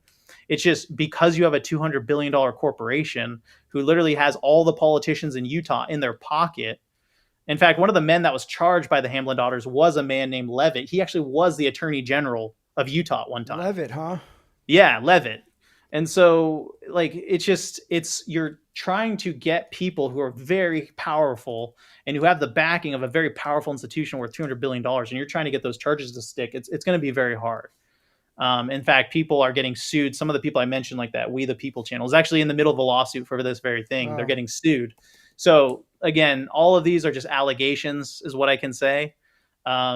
I can't prove anything. I'm not a lawyer. I'm not bringing any kind of case in court against anyone I just mentioned. It's just these are the allegations that are floating around. Yeah. Wow. Real quick, thank you to Octavian for the $10 donation. Thanks for all you do. You're putting out edifying content. Thank you, man. I appreciate that. Yeah, really appreciate the support there, Octavian. He was saying it sounds like an intelligence guy. Tim Ballard made a movie with Jim Caviezel. Yeah. Well, that's the thing. I'll end on that. And again, I know it's not super uplifting what we're talking about right now. Yeah. But David Hamblin, here's where it gets interesting. And if you actually read the LDS Church in 1984, there's a declassified document, and this is from the CIA themselves. And this is what it says in the memo. It says, Office of Personal Representatives traveled to Brigham Young University to recruit and meet with senior officials of the Mormon Church. So this is the CIA meeting with the Mormon Church to discuss agency recruitment of church members. The church indicated its endorsement of the agency's mission and its elders' plan, meaning elders means like their apostles, their upper brass, their plan to meet and address any concerns about the recruiting effort and its possible undercutting of the church's image. So again, this goes back to our point earlier. Everything's about their image, everything's about their brand, but they're still doing all these things secretly. And that's why it's so hard to find any kind of tangible proof of a lot of these things we're talking about. But one of the things that's interesting about David Hamblin is he was using a lot of mind control things because he was a therapist and he was working with a lot of Mormons, and that's how he would abuse people, is he was their therapist. And so if you look into him, he's just using a lot of mind control techniques that sound very similar to what was going on with like MK Ultra. And so a lot of these people could be intelligence assets. I have no way of proving that, but what I'm saying is, like, when you have this very powerful institution that will do all your bidding, again, according to this memo, it's basically like, we're at your service as the Mormon Church. We are at the CIA service. Whatever they want us to do, we will do. So whether that's like, when it comes to overseas things, like letting the CIA dress up as Mormon missionaries and try to overthrow a government or start a color revolution, like, yeah, we'll back you all the way. Like, and so it's just very interesting because I really do think that this ritual abuse and what I said earlier, like, we're dealing with a secret society, it all ties into why they are so valuable to these intelligence agencies. And one last thing I'll say, and a lot of people say, well, that's crazy that Mormons could be capable of doing such horrific things. And again, when you look into some of these allegations, they are extremely horrific. But one thing I'll mention is, we didn't get into this in our last interview, is there's something in Mormonism called the second anointing. And a lot of Mormons don't know about this, but if you are a very important person in Mormonism, like you've really made it, someone will tap you on the shoulder and they will say, hey, meet us at the temple, the Salt Lake Temple or wherever, and we're going to have what's called your calling and election made sure, or we're going to do your second anointing. And again, this usually happens when someone's like in their 60s and they're married and they have grandkids. Like it's usually happening to like an older man who's really shown his loyalty to the Mormon Church. And in the second anointing, because we've had people who have gotten the second anointing and they've gone on interviews and they've described it in detail, they actually have your wife lay her hands on your head, which is very weird, and she gives you a blessing. And in the blessing, they tell you that you can commit any sin and you will still go to heaven. The only sin you can't commit is shedding of innocent blood. Like they say, that's the only thing you can't do. You just can't go and murder people. So when I'm talking about like abuse situations happening at the highest levels, I mean, it's literally right there in the second anointing that you have moral license to like do whatever you want to do, and you will still go to the highest heaven in Mormonism, according to the second anointing. So again, that always comes with secret societies where there's like initiation, but then there's like, if you've proven your loyalty, you will get that tap on the shoulder and you will get promised, something better than anything, which is just like, I could do anything I want. I'm invincible. I'm untouchable. And it's kind of creepy because there's interviews of people whose father had this second anointing, and he would literally gloat to his children, like, you can never condemn me with anything. Like, nothing will stick because I have my second anointing. And these are like leaders of the Mormon church. So it's just to kind of go back to the more uplifting point, like, should make us grateful that we have the saints of the Orthodox Church who are just like such great examples of like humility. I think that's like really where the devil cannot get you. I think there's a quote from St. Moses the Black where he said, like, you're never going to beat the devil through fasting because he doesn't need to eat. You'll never beat him through prayers. Like, the only way you could beat the devil is through humility, because that's something he can never have. This is why the detachment from material wealth, material possessions is so emphasized in the lives of the saints, and the writings of even modern saints, modern elders. It's throughout the history of Orthodoxy. It's biblical too, obviously, but this is why it's so important. And you look at Mormons, it's like aren't they largely pretty wealthy? Like, there's a lot of wealth, and this is why they have so much funding, right? Because it's like they're just pumping funds into the church. You have a lot of the famous Mormons that we know of, like kind of in recent times. They're all very wealthy.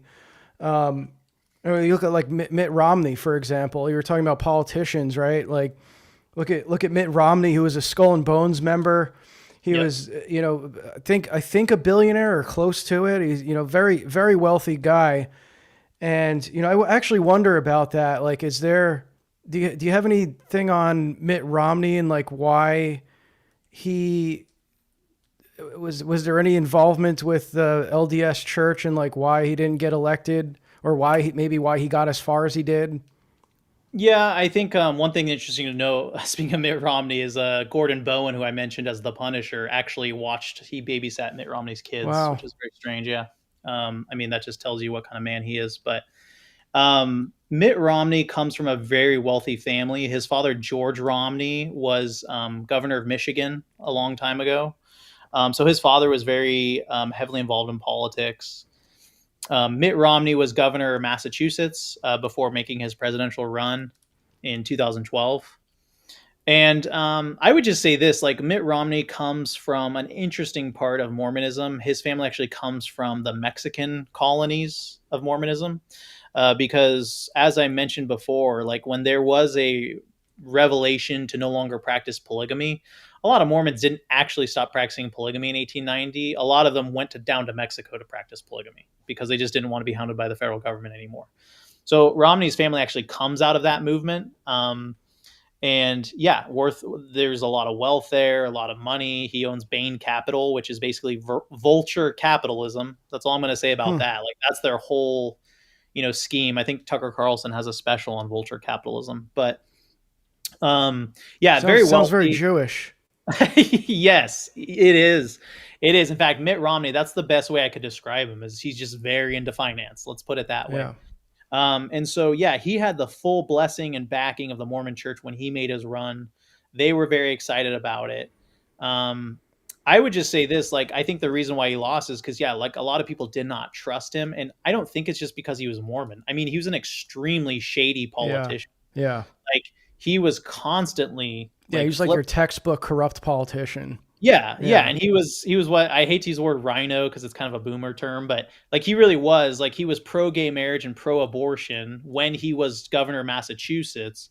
But then lo and behold, when he's running as a Republican presidential candidate, he's like pro-life and pro-family. Like, he just, again, very, like, speaking out of both sides of his mouth. And he was also pushing for war with Iran, like major neocon. In fact, he criticized Obama in one of their debates that they had in 2012. He told Obama that we need to be very worried about Russia. That was like his like huge thing that he said in the debate, is like, we need to be extremely worried about Russia. And he accused Obama of being like a Russia lover. And what's funny about that is he has major business interests with a company called Burisma, which is out of Ukraine. And so there's a reason why he was really pushing for the destabilization of the Putin regime, because he has Wow. major business interests in it happening. And so that's very interesting about Romney. But yeah, I think people could see through that. He's very slimy. He's just like kind of a sick guy. Like even Trump could sniff that out. I mean, I don't even like Trump anymore. I mean, he's been doing horrible things Yeah. lately. But even Trump like could tell like this guy's a Yeah. snake. Yeah. Like like Oh, I will give Trump the credit for that. I yeah. think Trump has a decent. I don't think he has the best instinct because he surrounds himself with a lot of other snakes, but he is a snake himself. But I think yeah, he could sniff out that Romney. Like there's Yeah. just something's wrong there. Yeah. Well, okay. So we're gonna start wrapping things up here because Drew was kind enough to cut out some time for this podcast, and I don't want to monopolize too much more of his time. So we One did other get thing I want to mention yeah. though, this is interesting. I'll throw this out there. Mitt Romney and Netanyahu were actually roommates in college. Really. Yeah. And one of Mitt Romney's major like campaign managers was a Mossad agent. Of course. So there's an interesting connection there Huh. too, because the Mormon Church is one of the only like Christian adjacent organizations that is allowed to have a presence in Jerusalem. Really. The Mormon Church owns what's called the BYU Jerusalem Center, and so they are very close with Netanyahu's regime, and then there's that personal connection between him and Romney. And so that's why you'll never see a statement by the Mormon Church condemning Netanyahu and his ethnic cleansing and genocide. They'll never say a word about it. In fact, it was only after October 7th that they said anything, which was this is horrible, that this crime has been committed against these innocent, Israelis. So it's just very interesting. Like if you want to pay attention to that angle too, there's a lot there as far as connections when it comes to Zionism.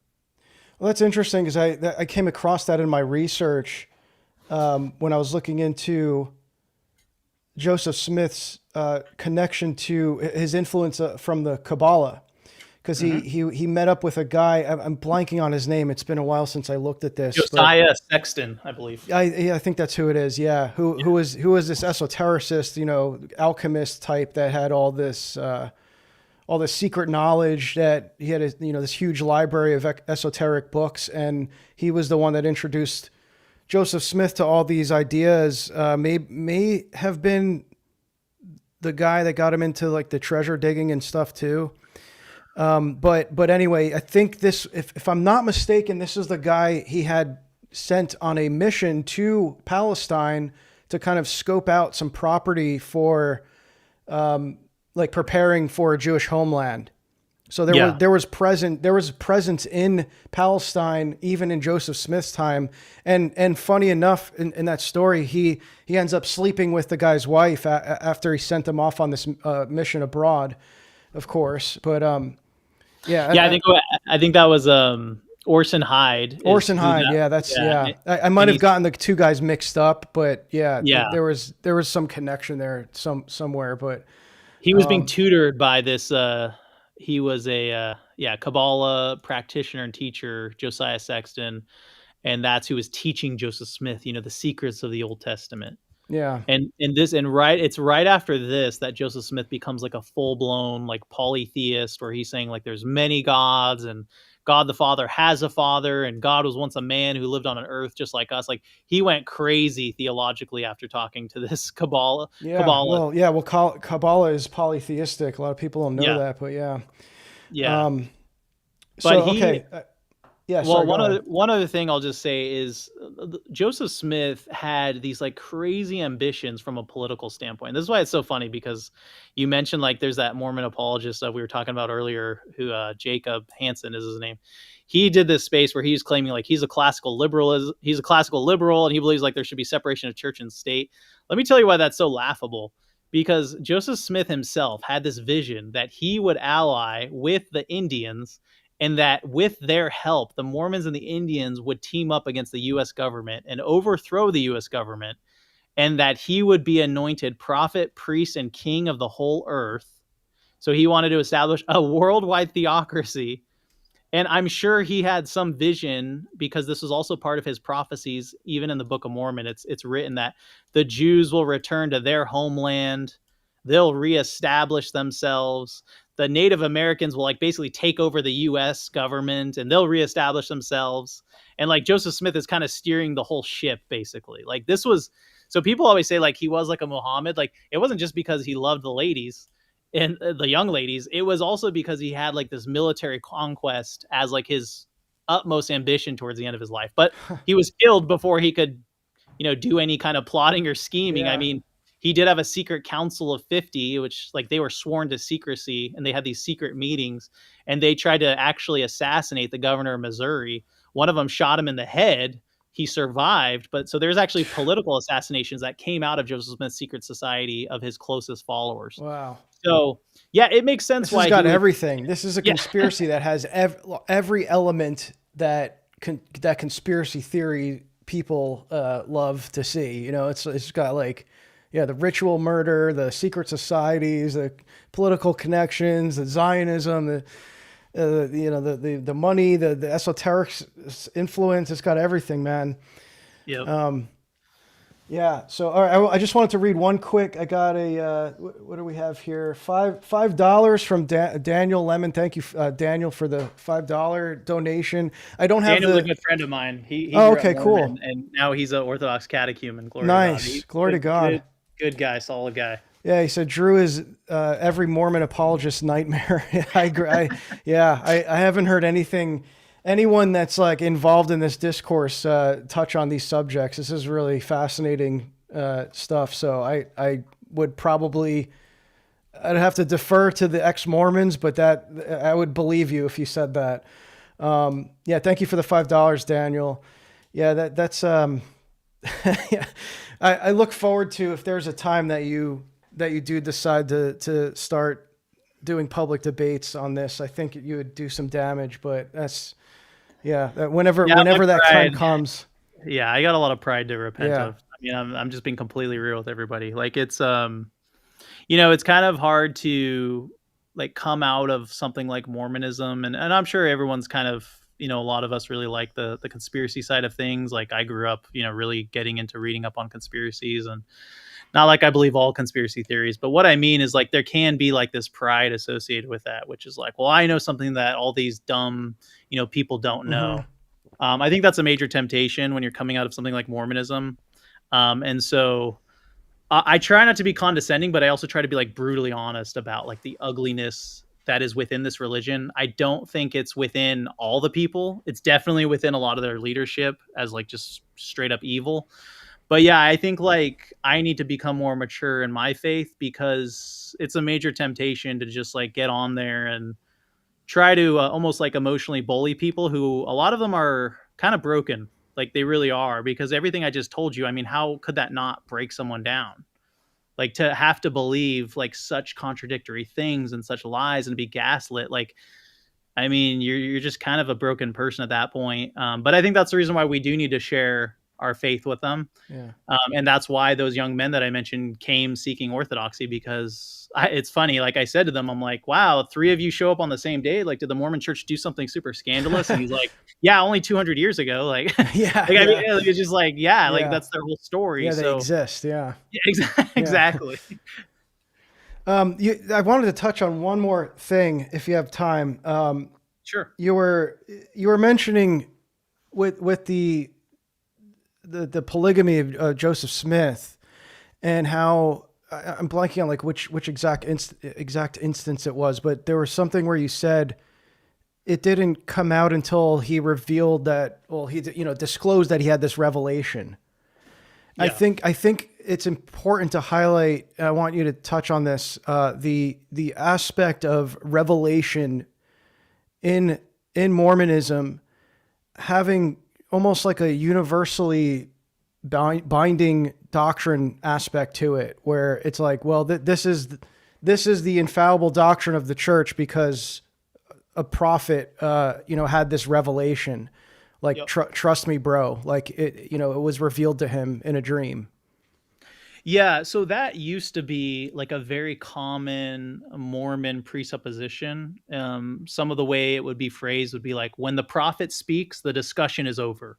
Or when the prophet speaks, there is no debate. Like that was kind of like their version of, They would call it like prophetic infallibility. So that really was the case with Joseph Smith. It was the case with Brigham Young. But so yeah, just like an example of and how ridiculous it gets, though, because what you have is you have like major changes taking place. And so you basically have like prior revelations getting completely like memory hold. So an example of that Because they were would wrong be, or something. well, they had to change course. So an example of that would be like Joseph Smith, he was not practicing polygamy publicly. He was having these affairs in secret. And when asked about it, he literally said, in fact, this used to be part of the Doctrine and Covenants, which was their scriptures. Section 101 of the Doctrine and Covenants, it used to say that marriage was only to be between one man and one woman in our church. Like it was literally a revelation right there, only monogamy. Anything else is sinful. That was while he was practicing polygamy. So he's literally like claiming a revelation that obviously he doesn't believe in because he's having these extramarital affairs. So fast forward like a few years, and he's now reveals it to his secret followers, his apostles, as he calls them. He tells them in 1842, and actually, no, sorry, it was like around 1844, which is right around the time he was killed. He tells them this is a new doctrine where all of us can now be polygamous. So it's like almost his grand reveal. But again, it's not too grand. He's still keeping it only among his closest followers. Well, one of the men who really took offense to this was a man named William Law. William Law was like Joseph Smith's right-hand man. And Joseph Smith propositioned William Law's wife. And so obviously William Law, like any man with any sense of honor, like got really pissed off. And so what William Law did is he wrote something called the Nauvoo Expositor. And the Nauvoo Expositor was a group of Mormon dissidents who were going to expose Joseph Smith. They were going to point out that he was practicing these extramarital affairs secretly and that he was not keeping to the faith of Mormonism. He was basically apostatized, is what the allegation was going to be there in the Nauvoo Expositor. They were also going to talk about how he was now teaching strange polytheistic doctrines because they thought that was also like a major act of apostasy. So these guys were almost like Mormon purists, and they saw Joseph Smith as a fallen prophet. And so the Nauvoo Expositor is this printing press that they start, and they're going to start publishing all these things against Joseph Smith. What does Joseph Smith do? He gets all his secret council of 50, like I just mentioned, the guys who sworn to him, they're super loyal to him. He has them go and burn down the printing press. Oh, wow. That's going to expose him. And he's thrown in prison for this. And then that's when he's killed in the prison. And we'll end on this. Epstein. Yes. And we'll end on this because one thing I cannot stand, and we should really be like correcting Mormons about this, is they'll often call Joseph Smith a martyr. Like they use that word all the time. Joseph Smith is our martyr. He's a martyr. He's a Christian martyr. Like always correct people on that, because I just had a discussion with someone today. Like he could not be the furthest thing from a martyr. Not only because like what he did was what led to his death. It's not what he believed. It's not like he was just like peacefully believing Mormonism and teaching Mormonism, and then he gets whacked by a bunch of like mean bad guys. Like it was his actions that led to his downfall. And when he's in that prison, it's called Carthage Jail, which is where he was killed by a mob of 150 men. He has guns snuck in and he's shooting back at them. Like it's a shootout. So it's silly to call him a martyr because obviously he's trying to save his life. He didn't, like, if you look at all our martyrs in the Orthodox Church, they truly believe Jesus when he said, "He who saves his life shall lose it, and he who loses his life for my sake shall find it." Like our martyrs, thousands of martyrs under the Roman Empire, under the Jewish leaders at the apostolic period, under Islam, under communism, like they did not try to save their life because they knew they would have a crown in heaven. Yep. And I just really want to emphasize that because Joseph Smith is over here shooting back at a mob. He then jumps out a second-story window to try to save himself. And unlike Stephen, who's our first Christian martyr that we can read about in Acts 7, Stephen says, "Forgive them, for they know not what they do." And he says he basically gives up his spirit to Jesus. He's praying to Jesus in Acts chapter 7. Instead of giving like a prayer like that as he's dying, Joseph Smith says his last words are, "My Lord and my God, is there no mercy for the widow's son?"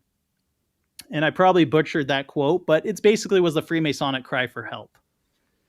And that's how he died. He died as a result of what he had done and he died as a Freemason, not as a Christian. And so I think it's really important. Like when Mormons are looking at their religion, we really need to be extremely clear with them. This is not Christianity.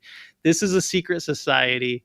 It is a money scheming institution worth $200 billion. They were just charged by the SEC for creating all these shell companies so they wouldn't have to pay taxes. I mean, this is a very dishonest, unethical, and I would say an institution that is guilty of a lot of evil in the world. And so, yeah, I think we need to show Mormons like they need to hold up that magnifying glass to what's going on here within their own institution, because I really do think like they can see the beauty in orthodoxy if we do so, God willing. And a lot of them do. I do notice that a lot of Mormons do tend to speak very positively about orthodoxy, even in comparison to the other expressions of Christianity. They don't say the same about Catholicism, but I do see that a lot. I mean, there's the usual guys that will, come out. I think a lot of it is just hostility to Orthodox because we just tell them like it is. But, I do see that. I see in comments and stuff that they'll say like, oh yeah, orthodoxy is very beautiful. Like they get a lot of things right. I mean, not that they have the discernment to know that, but I mean, they touch on some truths about orthodoxy. So I do think that I think someone in the chat even said that they do make good converts for whatever reason. I wouldn't be able to tell you, but I think that's probably true. I mean, they're victims of just a lot of lies and deception. Yeah. And a lot of them are raised in it. And I think they're just really, a lot of them are not hungry for the truth. Yeah. Not all of them I say are conservative or traditional, but some of them are. Some of them are really seeking like that stability in like an extremely unstable world. And and many of them are able to look at their own church and see that it's very unstable. It's very like changing and evolving and going along with Protestants. The world. Yeah. So I think that's why they have a deep respect for orthodoxy the more they look at it, because they can see it as something unchanging. Yeah. And that's what you want when you have a family, is something that's stable that you can build on. That was one of the reasons I came to orthodoxy. I mean, I don't even have a family yet. God willing, I will one day. But I was thinking about that. Like, do I really want my kids in this, like, these various churches that just, to whatever extent, will adopt the ways of the world, will go with the tides of change with the world. Who knows where it'll be by the time I have grandchildren, right? It's like, who knows? Like, so yeah, I think that's a sentiment that is very common. We're seeing that on a broader scope among all new Orthodox converts are kind of expressing that sentiment. But yeah, okay. And then one more question that I had, and then if anyone else has last minute questions you want to get in here before we close things out, make sure you get them submitted. Probably best way to do that's going to be a super chat or a Streamlabs donation. You can check the link in the description for that. But I was wondering about, I'm kind of like going backwards here, but what constitutes someone being a prophet? Yeah, so they see prophet as more like how we would see like a bishop, where it's more of a hierarchical or ecclesiastical calling or position, whereas in Orthodoxy we would see it as more of like a very spiritually gifted and holy person. So that would be like the major difference, is that they see the prophet, is what they call him, the prophet, as the person who's the head of the church. And so that's what Joseph Smith himself said, because you have an interesting situation to kind of go back to your point about like, well, how do you know like what is revelation, what isn't, and how do you like go back on revelations? Well, that happens all the time. Like, in fact, Joseph Smith, when early on in Mormonism, he was like looking into his, seer stone and getting revelations from it. Well, another guy comes along who's also a Mormon, and he says, hey, I'm starting to get revelations in my stone over here. And Joseph Smith immediately like puts a stop to that. And he's like, no, I am the head of the church and I'm the only one who can receive revelations. My stone overrides yours. Yeah, exactly. Yeah. Exactly. My rock beats all. And so like that's the problem here, is that it's extremely top heavy as an institution, and that's why I believe, just similar to Roman Catholicism, like that's why it's so much easier to co-opt when you have like these global elites. The Mormon church has now only ever pushed for pro-immigration policies even in their own state, and it's actually destroying Utah with demographic replacement. The Mormon church is now starting to push and backs pro-gay bills. The Mormon Church has never done anything for the pro-life movement or the pro-family unit. Like, I will say this: they did push for something called Prop 8 in California, which was to define marriage between a man and a woman. But that was a long time ago. That was in 2008 when they've completely abandoned that strategy. Now they're going full steam ahead when it comes to the Skittles agenda.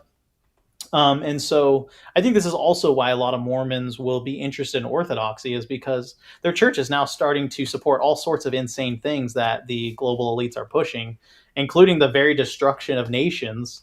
And so, yeah, I think that's also what's on the horizon for people in that institution. Um, to go back to your original point, though, like I just need to really make this clear. Like, they don't practice polygamy anymore, and at one point polygamy was seen as like an everlasting covenant that can never be broken, and it was required in order to achieve the highest levels of Mormon heaven. In fact, John Taylor, who was the third prophet, after Brigham Young and after Joseph Smith, he was the third prophet. One of his last revelations right before he died was he said that Jesus appeared to him and told him that polygamy can never be revoked no matter what the US government says, because it's an everlasting covenant. Well, he dies, so that revelation just kind of gets memory hold, and then the prophet after him says, no, we need to stop practicing polygamy because the US government is putting a lot of pressure on us. Which, by the way, they still didn't practice polygamy. They just practiced it secretly for another 40 years. And then in the 1930s, they said, okay, for real this time, we need to stop practicing polygamy. So that's the new revelation now, is no polygamy whatsoever, zero tolerance is a new revelation. But that's in complete contradiction to John Taylor's revelation, where it's like, it can never go away because this is part of the gospel. So now you'll be excommunicated for practicing polygamy in the Mormon church for doing the very thing that Joseph Smith and Brigham Young and John Taylor, the first three prophets, did. And That's crazy. they all swore that it was the most important part of the gospel, not just like some tangential, passing interest. And so that's why it's so funny when you see Mormons defending polygamy, because it's like, well, wait, if I use that defense that you're giving me, will that save me from being excommunicated from your church? And this is the major critique that the FLDS has against the Salt Lake City branch of Mormonism, which is that you guys are in apostasy because you did not stay strong in the face of persecution. You did not stay the course. You went along. They're like the old calendarists. Yeah, you went along with Babylon, is what they would say. And so Wow. you have these, so you have the polygamy deniers, which I mentioned earlier, and then you have the pro-polygamy FLDS. So who are basically saying you're not based enough. Like, yeah, exactly. Which I didn't realize that, but I see, now this is like bringing context to a lot of these interactions I see on Twitter with these Mormons, because a lot of them do seem contradictory, because they'll have these guys that are unironically pro polygamy, and then also the other one is we touched on this in the last episode with the mark of Cain. Yep. So like they'll talk about that, like, oh yeah, like Mormonism is based because we're racist, because we say that black people have the mark of Cain actually, and they're not getting to heaven because they were bad spirit babies, and it's like, well, yeah, but your church, like, they revoked that, they went back on that doctrine, like they don't use that anymore because they were under fire from, what was it, the SPLC or something, and yeah, so it's like you see that and it's like, wait, that's not like current though, like you can see that. They're 50 years late. They're 50 years. They're 50 years late. Like, that stuff's long gone. And by the way, they've gone the complete opposite direction. Where they're Mormon traditionalists. Yeah. Well, I see that a lot on X, especially. You'll have these guys who are usually around 18 years old. They're very full of angst. As they say, they're very full of like piss and vinegar. They were raised in like an extremely docile and weak religion. Let's just put it that way. Like, that's just what the stance and the brand right now. And I think they want something really edgy. So like a lot of them will listen to like Nick Fuentes or Andrew Tate. I talk to these young Mormons because they're my relatives, and they will say the most, let's just say politically incorrect stuff you've ever heard. Like, they make me like blush with some of the things they say about certain groups of people. And so what I'm saying is that that's usually what happens when you have like just such a co-opted and psyoped like institution that you're raised in, and you want to basically bang against the walls. You want to like push the Yeah. boundaries. And Yeah. so a lot of these guys, they'll get on Twitter, they have like their their fake avatar of some like handsome Nordic looking guy, and Yeah. With they'll A10s. say, Yeah. yeah, and they'll say like, man, Brigham Young is based because he said like there's people on the moon. That's true, by the way. He Yeah. said there's people on the sun, and we're gonna like. He actually said that Brigham Young actually said there were people on the sun, and that Mormons were gonna send people to the sun to like It's literally proselytize. the Hyperborean meme. Yeah, It's like that's probably why they make all these like Hyperborean edits and stuff like that. Yeah, Mormonism is like the true Aryan religion or whatever. Yeah. yeah, and at that point, you fully embrace postmodernism, where like almost like a level of absurdism, where like nothing is real and nothing Yeah. is true. So let's just make a bunch of memes and jokes Yeah. about it. So it's Yeah. almost like in a weird way they're now mocking themselves, like they're parroting themselves as opposed to like mocking Christians in their temples, which is what they used to do. They're now just like mocking themselves. It's very weird, and I Yeah. think it's a lot of cognitive dissonance because they're like, I want to be based, I want to be trad, but my church is super like going woke and super co-opted, and they're going along with every agenda there is under the sun. So I'm just going to like pretend like none of that is happening, and I'm just going to go back to super based and racist and polygamous Brigham over there, and let's make a meme with him wearing sunglasses and saying "Deal with it, bro." Like Yeah. it's so cringe, Yeah. but that's what they all do now. That's what some of them do, who kind of just again have that more juvenile reaction to these things. Octavian's asking about the his magic underwear thing. Yeah, I can answer that one. Yeah, that's the temple garments. It's Yeah, like so yeah. Jay, I actually was in that space. Jay had someone come in who is one of those people we were literally just describing.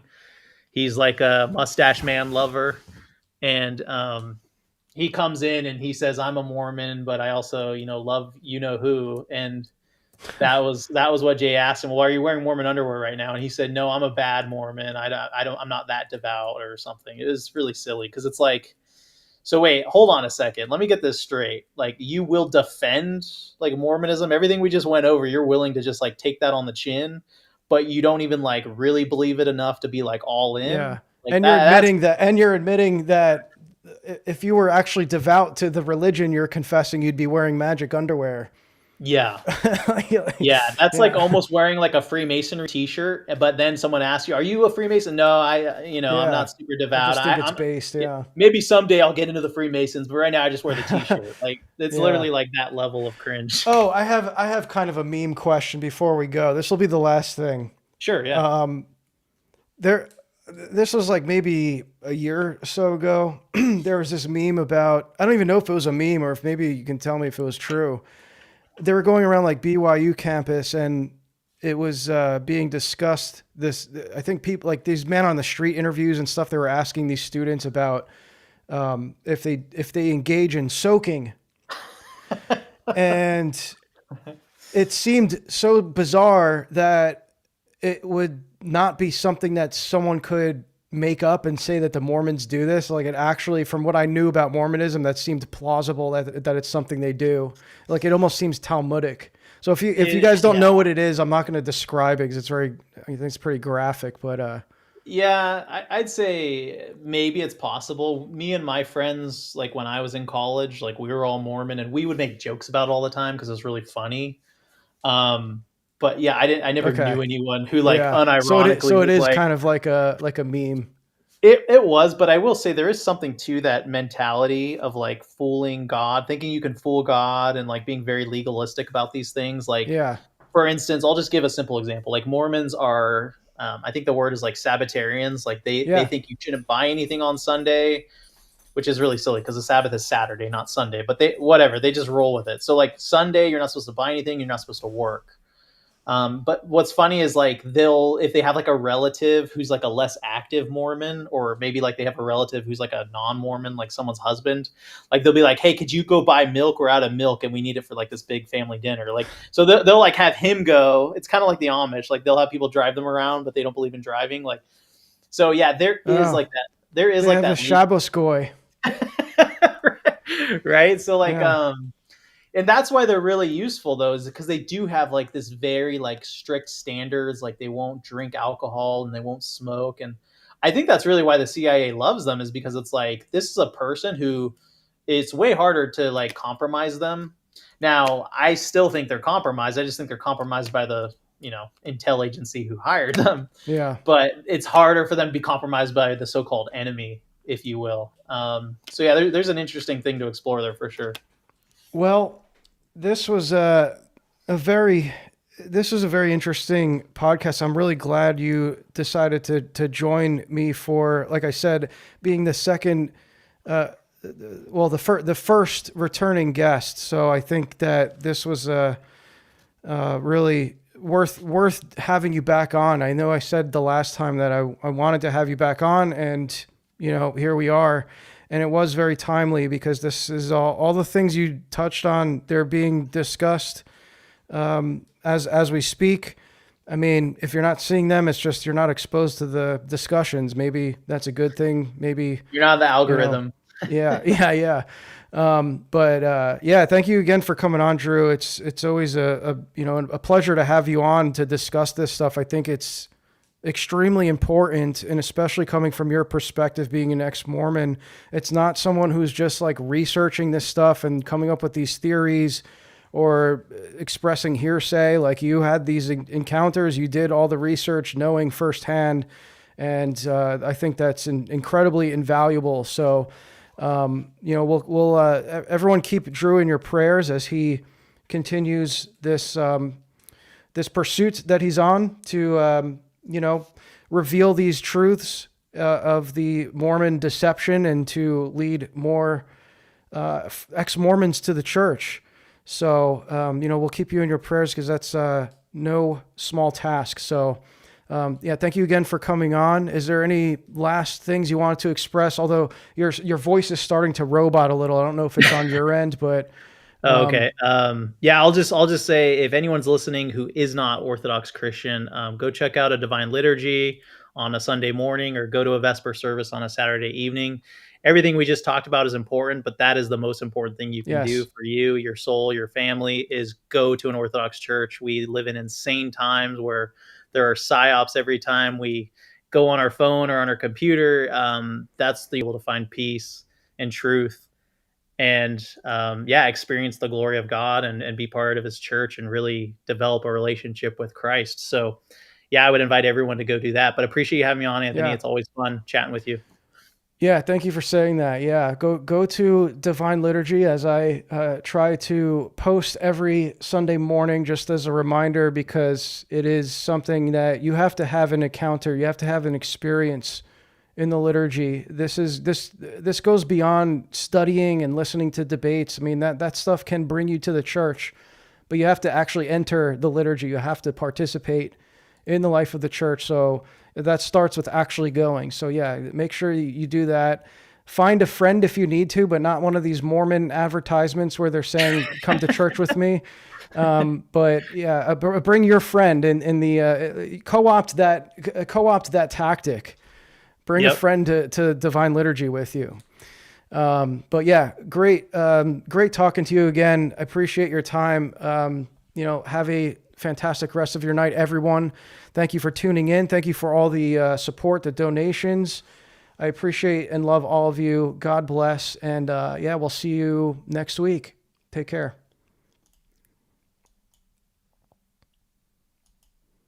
All right, cool, man.